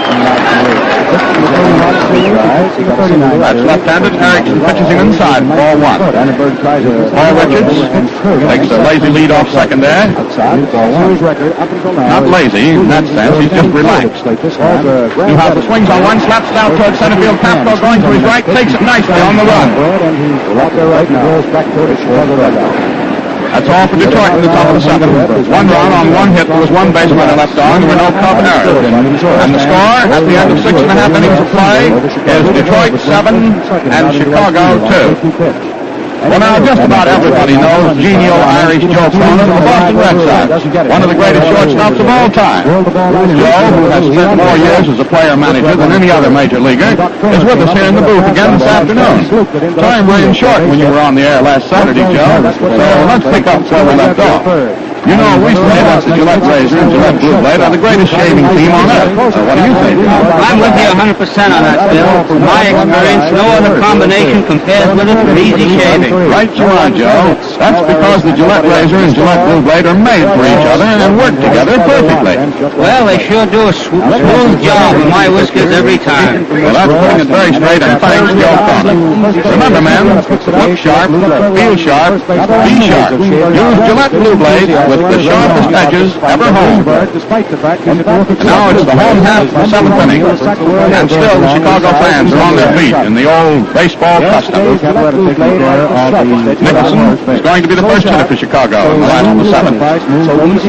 Lefty Hal Newhouser, who in this series has won 1 and lost 1, and is trying to pitch the Tigers into the World's Championship in 1945 and doing pretty handsomely right now, is on the mound. And this young 24-year-old, who's a Detroit product all the way, started his athletic career in Wilbur Wright High School at Baird. One of the great stars, Tiger history this year, is about to pitch to Nicholson. He does so, and Nicholson takes it outside. Ball 1. Bill Nicholson hasn't had a hit today. Fouled out once to the catcher, and the next time hit back to Newhouser on the mound. Swings on this one. There's a high foul up, coming back into the stand. Lands on the screen, and lazily rolls off. 1 ball, 1 strike. On Big Bill Nicholson. No hits. It's a 1-0 ball game. Nicholson has driven in 7 runs so far in this series. That's more than anybody else. 1945 series. There's the line now with the next delivery. Single strikes hung all the way around. Newhouser lets it go. It's high, and Nicholson fouls it off, reaching for a high 3/4 speed curveball. 1 ball, 2 strikes. Al Newhouser working very well for Detroit. Nicholson's dark complexion, and he has that menacing attitude at the plate that we've described for you so many times. Art Passarella, the plate umpire, goes out there and holds up the game for a second while some Tiger players in the bullpen down right field get off the field. Now Newhouser's ready to go, and here's the pitch. Nicholson swings on it. There's a bounding ball down to first. York has it. Tosses it underhand to Newhouser, who steps on first just ahead of Nicholson for the out. He looked like the Derringer. Nixon is out 3-1. That's another rather smoothly executed play at first base by New York. It was the defensive play in the series. He attracted a great deal of comment, and deservedly so, too, because Rudy, not generally known as a great fielding first baseman, has been very, very sharp here in the 7-game 1945 series. 2 balls, 2 strikes. Now the batter is Mickey Livingston. We're in the last half of Jordan here with Tigers. Strong PI, that's right-handed. One out. Livingston is swung on and slapped out into left field for a hit. Greenberg fields it on the second bounce out there, and there's his good throw into second. Livingston is on. There's a low sweep to third on the That's the 8th hit in the series for Mickey Livingston, and he's first one this afternoon. Stubby Overmeyer is working in the bullpen for the Tigers now. The little short, stocky Michigan man. 39-year-old veteran. He has plenty of pressure on his shoulders right now. The batter is Whispering Roy Hughes. Like this before. Got a lot of friends down in Cincinnati. Pitch is long outside. Outside field. It may fall in for a base hit. Al Benson is now up and it just crossing the ball around the bullpen of the Tigers also. 2 balls, 2 strikes. Out back of right field. Livingston at first. Rudy almost hit one. Back watches Newhouser get ready. Hughes swings on the shot one. Ball down to third. Outlaw comes up. That means that Rudy close to first. He was really wanting to get one down that third base line on Jimmy Outlaw, who was going fairly deep on this right-handed hitter, and beat it out to first. Jimmy Outlaw. Rod Passau is throwing the ball in the bullpen of the Cubs. Both managers keeping men all warmed up. 7th game of the World Series here at Wrigley Field. Any little old break, one way or the other. They're going to make a move. Getting a little more brilliant down on the diamond. Out of count on Hughes with 1 ball, 1 strike. Newhouser pitches him, and Hughes fouls it into the crowd down the right field line. 2 strikes. 1 ball, 2 strikes. Count stays at 3-2. Well, Hughes started his baseball on the sandlots of Cincinnati where he was born. 1 out. There's California now, however. Out of 3-2, and Derringer. That pitch is low into the dirt. It gets away from Richards, and going down to second is Mickey Livingston. Gets the going on that for just a second. In just a second, I have a hunch it was a wild pitch. It's a wild pitch. The ball was thrown into the dirt to the left of Richards, who tried to scoop it up, and then it bounced off his mask and rolled over toward the crowd here. While that was happening, Mickey Livingston was turning his way down to second. That's the first wild pitch that Cal Newhouser made in the series. They have a right to do so because he likes a long ball. And one of the reasons why Al Newhouser's definition of wild pitches and his wildness has been cured, as it has been in the last couple of years, is that guy behind the plate. 2 hits off Newhouser. He was a cagey catcher at 37, and was hitting a lot of baseballs. He's had a great deal to do for perfecting the control that has made Newhouser the great left-handed pitcher of the last 2 years. Now the Colin Hughes 2-2. Now it's 3-2 because that pitch was very high. The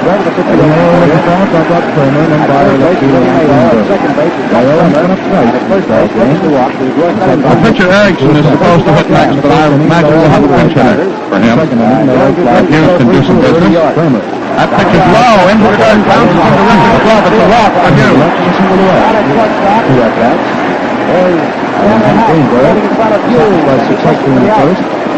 I believe that's the first walk today given up by Newhouser.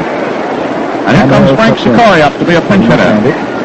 Opens his stance slightly toward first base. Well, that's the second out. Sikory's coming up as a pinch hitter. This will be the 5th game in which Sikory has been used as a pinch hitter.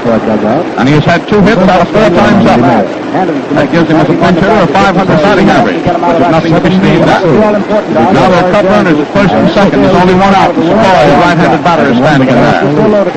There's a curve that comes in and over for a ball strike. He was hitting at 167. Sikory's a big athlete. The great big number 49 on his back. He's an outfielder. 1 ball, 1 strike. Comes from Fort Huron in the state of Michigan. He was born in Iowa. Comes right back. Swings, fouls it off, strike 2. It's a ball hangs outside the ball 2. Bail takes the lead off third. Newhouser in a bit of trouble here. Paying him no mind. First Tiger in the last half of the 7th. He's rubbing up the new ball very carefully himself. Rubber strike 2. There's the pitch again. 2 balls, 2 strikes. Newhouser looked very calm and cool at breakfast this morning in the hotel. 2 balls, 2 strikes. The outfield is now on Eddie Mayo. A couple of steps. Benton and Overmeyer still working in the bullpen for the Tigers. Long ball. Now Sikory is ready to go again, and Newhouser has that ball rubbed up. He has 2 strikes on Sikory. That's all for Mayo. There's a high curve right now he has 3 strikes on him. A 3rd strike. He's the only Tiger cut here. Over again. That was a very, very clever curveball that Newhouser put in there on the 0-2 pitch, and he got Secoy, who was standing taking. That makes it 2 out. What's the matter is Hack.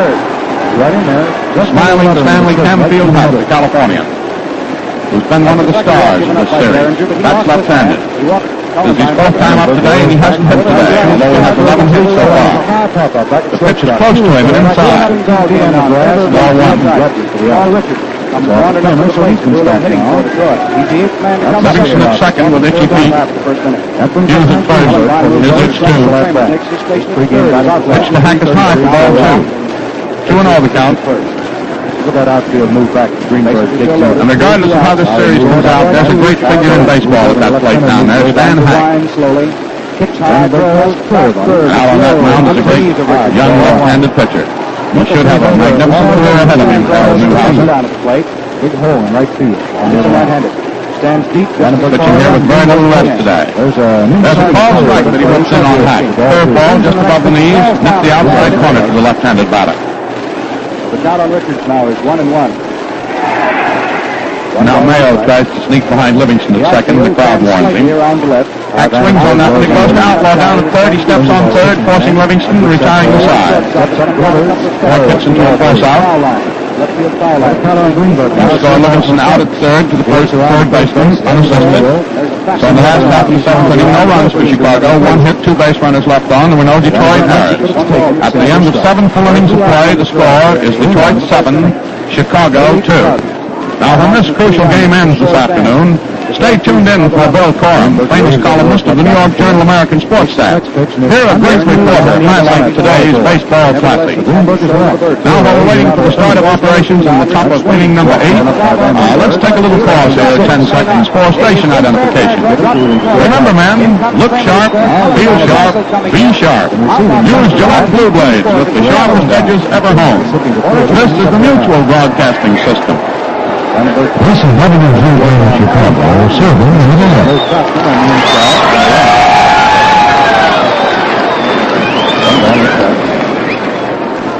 Now at the end of inning number 7, Al has our total scores here.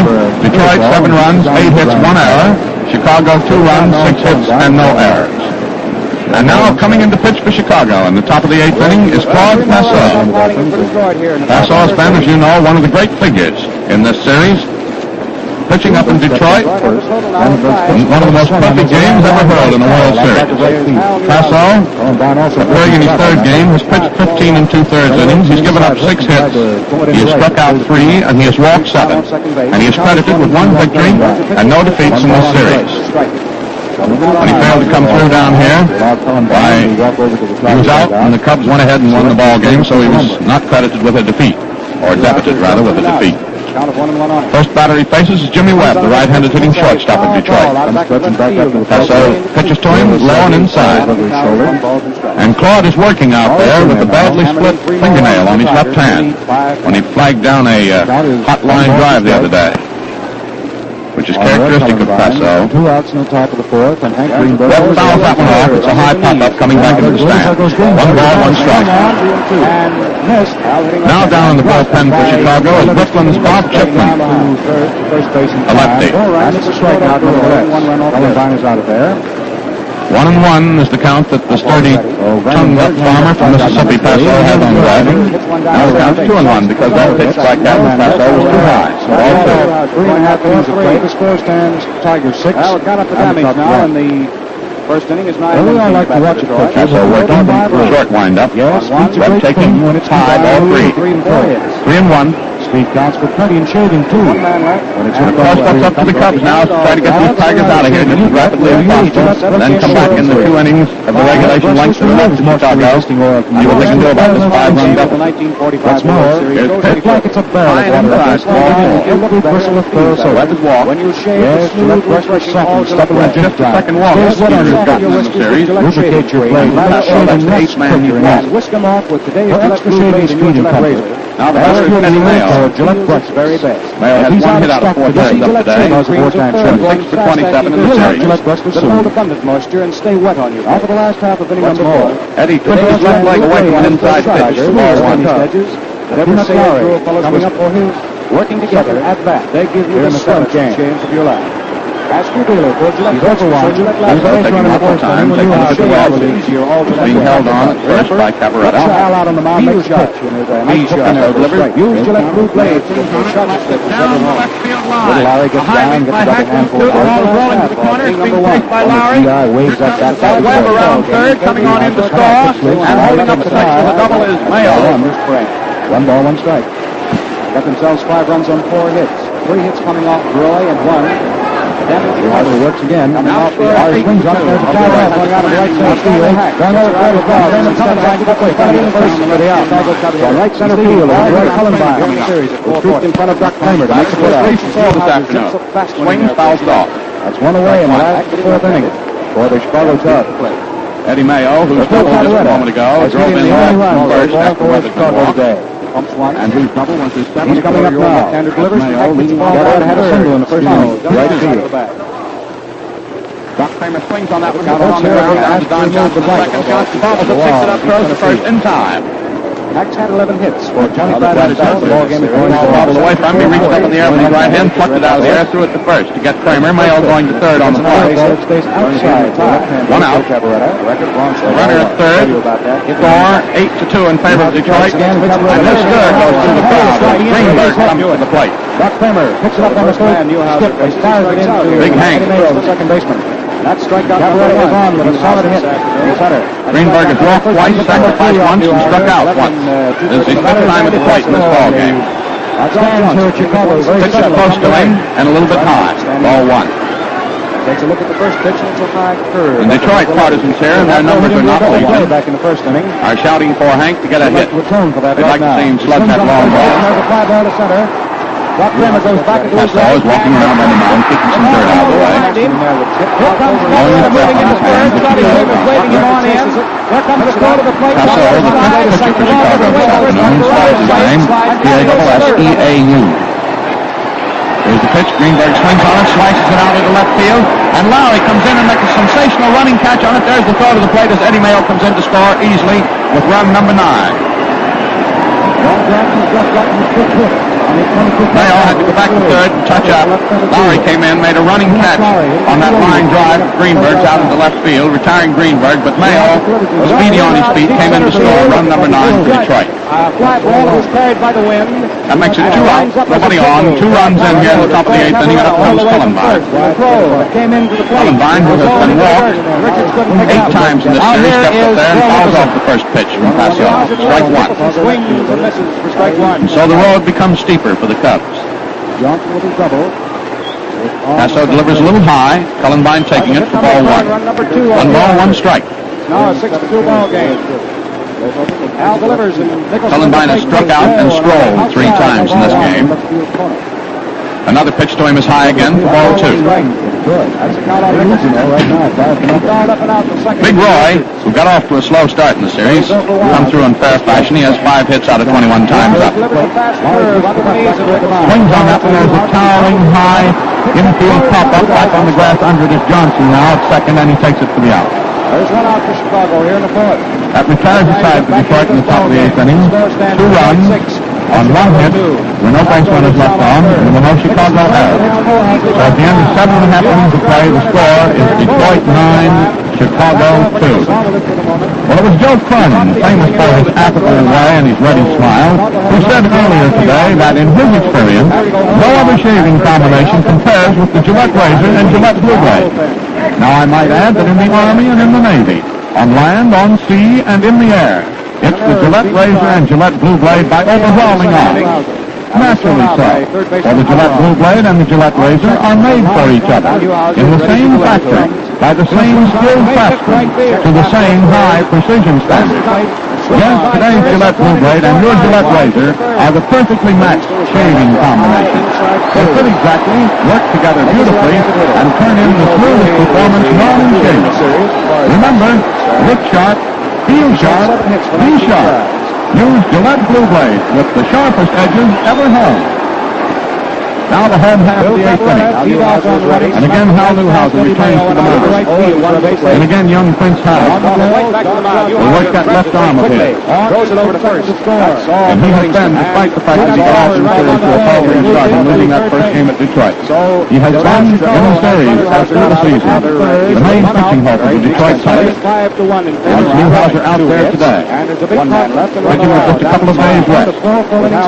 And now he faces Don Johnson, the second baseman of the Cubs. That's right-handed. Johnson swings on that one. There's a high foul feeding back into the stands. Strike one on Don. Johnson got a W his first time up in inning number one. Rounded out in the third inning and struck out the last time up in inning number six. Tune in Gillette's Cavalcade Sports Friday nights. It's your newspaper for local station. Newhouser pitches low into the dirt on the inside. Ball one. One ball, one strike. Inning number 5 off Newhouser. First one this is quite a knockdown drag-out ball game. And young Newhouser this year won 25 games against 9 losses for Detroit. Last year he won 29 against 9 losses. He's hitting here this afternoon for his second World Series victory as the Detroit Tigers. It's going to be Rudy York. Now, standing up there, Sandy Pappas. He's hitting it 2-0. He came up in the first inning and popped up an out. Now he looks that ball. Ready to go. The 1-1 pitch to Johnson. So York is high. Ball 2. 2 balls, 1 strike. Over 1. No hits and 1 try. Pappas hitting the 2-0 at 5 hits for the Chicago. Johnson zips his bat. Swings to the slow one. Half balance and fouls it off. Rudy York. Swings 2 balls, 2 strikes. Right-hand hitter. Played back to Mayo. For 1 out to go on. Now Hank Wise is lining up in the bullpen for Chicago. First pitch was here this afternoon. Andy Pappas hit one down to Skeeter Webb at short. He played it very nicely. Newhouser taking more and more time with each passing pitch coming down. as the game goes on and on into its final stances. Pitches low into the dirt. Ball 3 on Don Johnson. Chicago scores 1 time here in the last half on Rudy York. 1 run on 2 hits. Looks down at O'Neill behind third. These balls demand very carefully. Watch their manager. And there was one There's activity in the bullpen of the Tigers now, too. The score stands. Benton and Overmyer. Johnson swings on that one foul on the ground outside the third base. Now it's 1-2. 1 ball, 2 strikes. Paul Derringer. 9-2 the score stands. And every loyal Chicago fan glued to his seat here as we move into the last half of the eighth. There's a 3-2 pitch to Johnson. He swings on it, slaps it down to shortstop. It's taken on the first bounce by Skeeter Webb. The throw to York in time. Johnson's out by 2 strikes. Look sharp. Feel sharp. Be sharp. Skeeter Webb's played a pretty snappy brand of baseball in this series. And guilty of only 1 error, and he's had more than his fair share of chances there at shortstop. Now here's Peanuts Lowry, the former MP in the Army. Steps up there batting right-handed. 1 for 3 today. The delivery to him is high. Ball 1. Outfield immediately when Outlaw comes up there. Lowry's had 8 hits in the series out of 28 times up. Takes a call strike. Away in the 5th. That was a downer and had a lot of stuff on it. To swing at that one, but pulled up in time to take it low. Ball 1. 1 ball and 1 strike. It's the count on third baseman Jimmy Outlaw. That's inside that pitch. Ball 2. 2 balls, 2 strikes on Lowry. 1 out and nobody on in the last half of the 8th inning. And it swung on and hit just over the outstretched fingertips of Hughes and out into left field for a base hit. Hal Newhouser calmly working. Singles right Lines up, left hands it in. It's swung on, blooped down the left field line. In comes Greenberg. He can't come up to it. It falls in for a hit for Lowry. And Lowry is on at first. That's his second hit of the afternoon. Both of them hit out there to Greenberg in left field. Now comes Cavaretta. That is the 7th hit off Newhouser. He turns around and really the 22nd hit off of him in the series. Bill Cavaretta, who's 2 for 3 this afternoon. Steps up there. Dark complexion. Good looking, very quiet. Pitch to him is on the inside for ball 1. They're flying spikes of Outlaw slides under the peg, and he's safe at second. So he'll get credit. Newhouser works, swung on by Cavaretta, and it's hit back on the ground into center field. Lowry is turning his way down to third, and Kramer fields the ball into second. Lowry is at third, Cavaretta at first. That was the 3rd hit today for Cavaretta.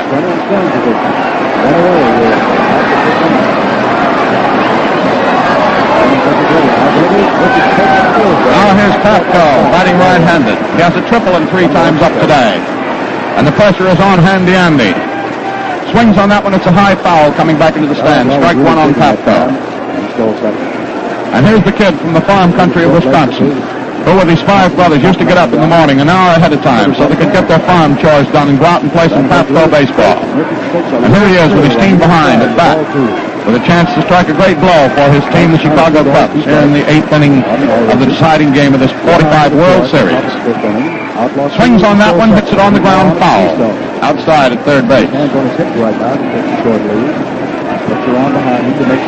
is 9-2 with Detroit in front. These Cubs, they're not through yet. Leans forward toward it, then jerks himself back. Newhouser carefully rubbing up a new ball. 3 balls, 2 strikes quickly on Pafco. He's fouled off 2 of them. The pitch is swung on. He strikes out.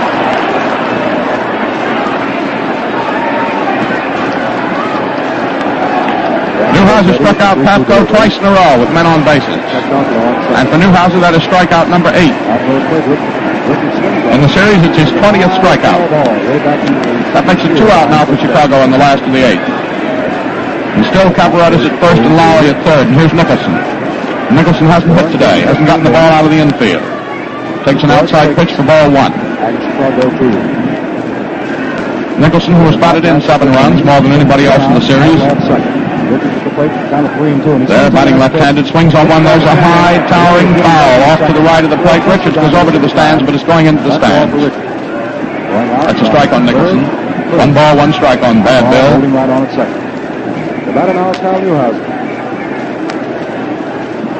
Nicholson, the big fellow from down in Chesterton, Maryland. Fellow who as a kid wanted to go to the United States Naval Academy at Annapolis, but colorblindness kept him out. So he went to Washington College instead, graduated, and here he is, a Major League Baseball star. 1-1 on him. That pitch is down a little bit low into the dirt. I think he foul-tipped it. Not sure. Foul-tip hit Richards on the hand, and Richards is trotting over toward the dugout of the Tigers, and there will be time called now. Yep, Nicholson foul-tipped that one just slightly off of his bat, and it caught Richards on the hand, his right hand, and he promptly ran over toward the dugout, and I think that will be all for Richards. I believe Bob Swift is being waved in from the bullpen. So Richards has apparently hurt a finger on his throwing hand. Just to keep Newhouser warm, here comes Jimmy Wilson, I think. See who that is coming out to warm him up. Young Jimmy Miller. So it is coming out to keep Newhouser warm as Bob Swift gets the tools of catching on. He's coming in here as Richards is injured in the last half of the 8th inning. That's too bad for Paul. Now, most stores have the select tech in stock right now. And you'll probably find one where you trade. So 1 ball, 2 strikes is the count on the batter, Nicholson. He's batting in the clutch for Chicago in the last half of the 8th as these Cubs try to stay in the running. Cabaret is at first, Lowry is at third. Now Steve O'Neill is walking out of the dugout of the Tigers and back to his spot, coaching behind third. And that'll be all in this series for Paul Richards. Richards has certainly done himself very handsomely in the series. Today he has driven in 4 runs in this, the 7th and deciding ball game, for a total of 6 runs batted in the series. He's had 2 doubles today, which gives him 4 hits out of 19 times up in the series. He was walked 4 times, and he struck out 3 times. And that's a record of accomplishment on the part of Paul Richards that stamps him as a tremendous asset to the Tigers in this very, very thrilling 1945 series. And Steve O'Neill is stopped on his way back to third now to say a few words to his son-in-law, Skeeter Webb, who plays at shortstop. Jolly Charlie Grimm, with his team trailing by 4 runs, is cutting up capers galore. Now O'Neill seems to have inspected everything, and he's going back to the Tiger dugout. He swings, foul back Swift, strike 1. 1 ball was on in Salina, Kansas. He said he thought, "Oh, well, you all, this game was born in a place called Tip, Kansas." 62 of the Tigers were out family, and they tell him he was born in Salina. The best of their pitchers is looking mighty keen, which is a small town outside of Salina, Kansas. These Cubs are fighting back. Newhouser, as we've mentioned before, walks the inside corner. And here's the saw about it. Throws his bat down, walks away from the plate, and Charlie Grimm comes walking in from third, and he's not happy now. Pitching to Swift now. Swift is taking his throw down second. Now he grabs the outside corner. Now here's the Passarella. Got themselves a bit of a rondelay on down there. Hughes is sticking his chin out at Passarella. Passarella, here's the situation. There are 2 outs in the last 8. Military police Lowry in the third. Cabaret is at first. They both hit Newhouser. Now the count on Bill Nicholson is 1 ball, 2 strikes on the mound. Hal Newhouser is flailing his arms around like a windmill. Again, he's stuck out of Newhouser. Good Richards is going outside, ball 2. Pitch to Hughes, it's inside. Ball two. Two strikes, two outs, two on. And a derisive roar from the crowd, who disagreed with the call on that last one. 1-2 now on Roy Hughes. Nicholson swings on it, and it's foul on the ground down the first base line. Here it is. Hughes makes it, and it's called strike three. And Hughes is sore again. But he's out of there. Though Detroit had the lead, Roy Hughes struck out in this ball game. This game, like all baseball games, that's one of the thrilling aspects of the great American pastime, is not over until the last man coming up. Nobody is saying that to himself more than Nicholson at the plate now. Swings on one, slaps it down to center field. It's good for a hit. It's going to the right of Kramer. Lowry has already scored. Cabaretta is rounding third and holding up the third. Nicholson's into second with a double. A curveball that whipped in and over. Sauer's an outfielder by trade, and he hails from Pittsburgh, Pennsylvania, a right-handed batter. Cabaretta was held up at third as that ball was retrieved. Down low into the deck. Kramer has a pretty good throwing arm. So Nicholson moving at second now. Cabaretta is at third. One run is scored. The score is 9-3, and the batter is Mickey Livingston. That pitch is high for ball two. That's the 8th run batted in this series for Nicholson, and it ties him for a 7-game series record with Gus Garson of Washington, who batted in 8 runs in 24, and Al Simmons of the A's, who hit in 8 runs in 1931. Of course, in a 4-game series, Gehrig in 28 drove in 9. Now there's a swinging strike by Mickey Livingston. Big missing here behind the catcher. Livingston batting right-handed. 2 strikes. 1 for 3 today. He has driven in 4 runs in this series. Passo or Erickson, I believe. Out of 21 times. They both seem to be working out down there. Pitch is good for a call strike. Livingston started for it, checked his swing, and Art Passarella calls it a strike. Now a new ball put in play. Newhouser has it rubbed up. So it's 2 strikes on Livingston. Runners at second and third. It's a little too high. Chicago, 2 out. Makes it ball 3 for a full count on Cubs trying to rally. Newhouser pitches. There's been more pitches used in this series, ball 1. One ball, 2 strikes. Baseball history. Here it is. Sauer swings, strikes out. Discharged DI was in the Army ground. Strikeout number 4 for Newhouser. 2 outs in some baseball. He's had his out Chicago in the last half of the customer. Swings, strikes out. And now the leadoff hitter, Stanley Newhouser, puts through his third batting round of the ball game to retire the side in the last half of the 8th inning. Stanley has been turned back to 2 previous appearances in Chicago on 3 hits, 2 base runners left on. There were no Detroit errors.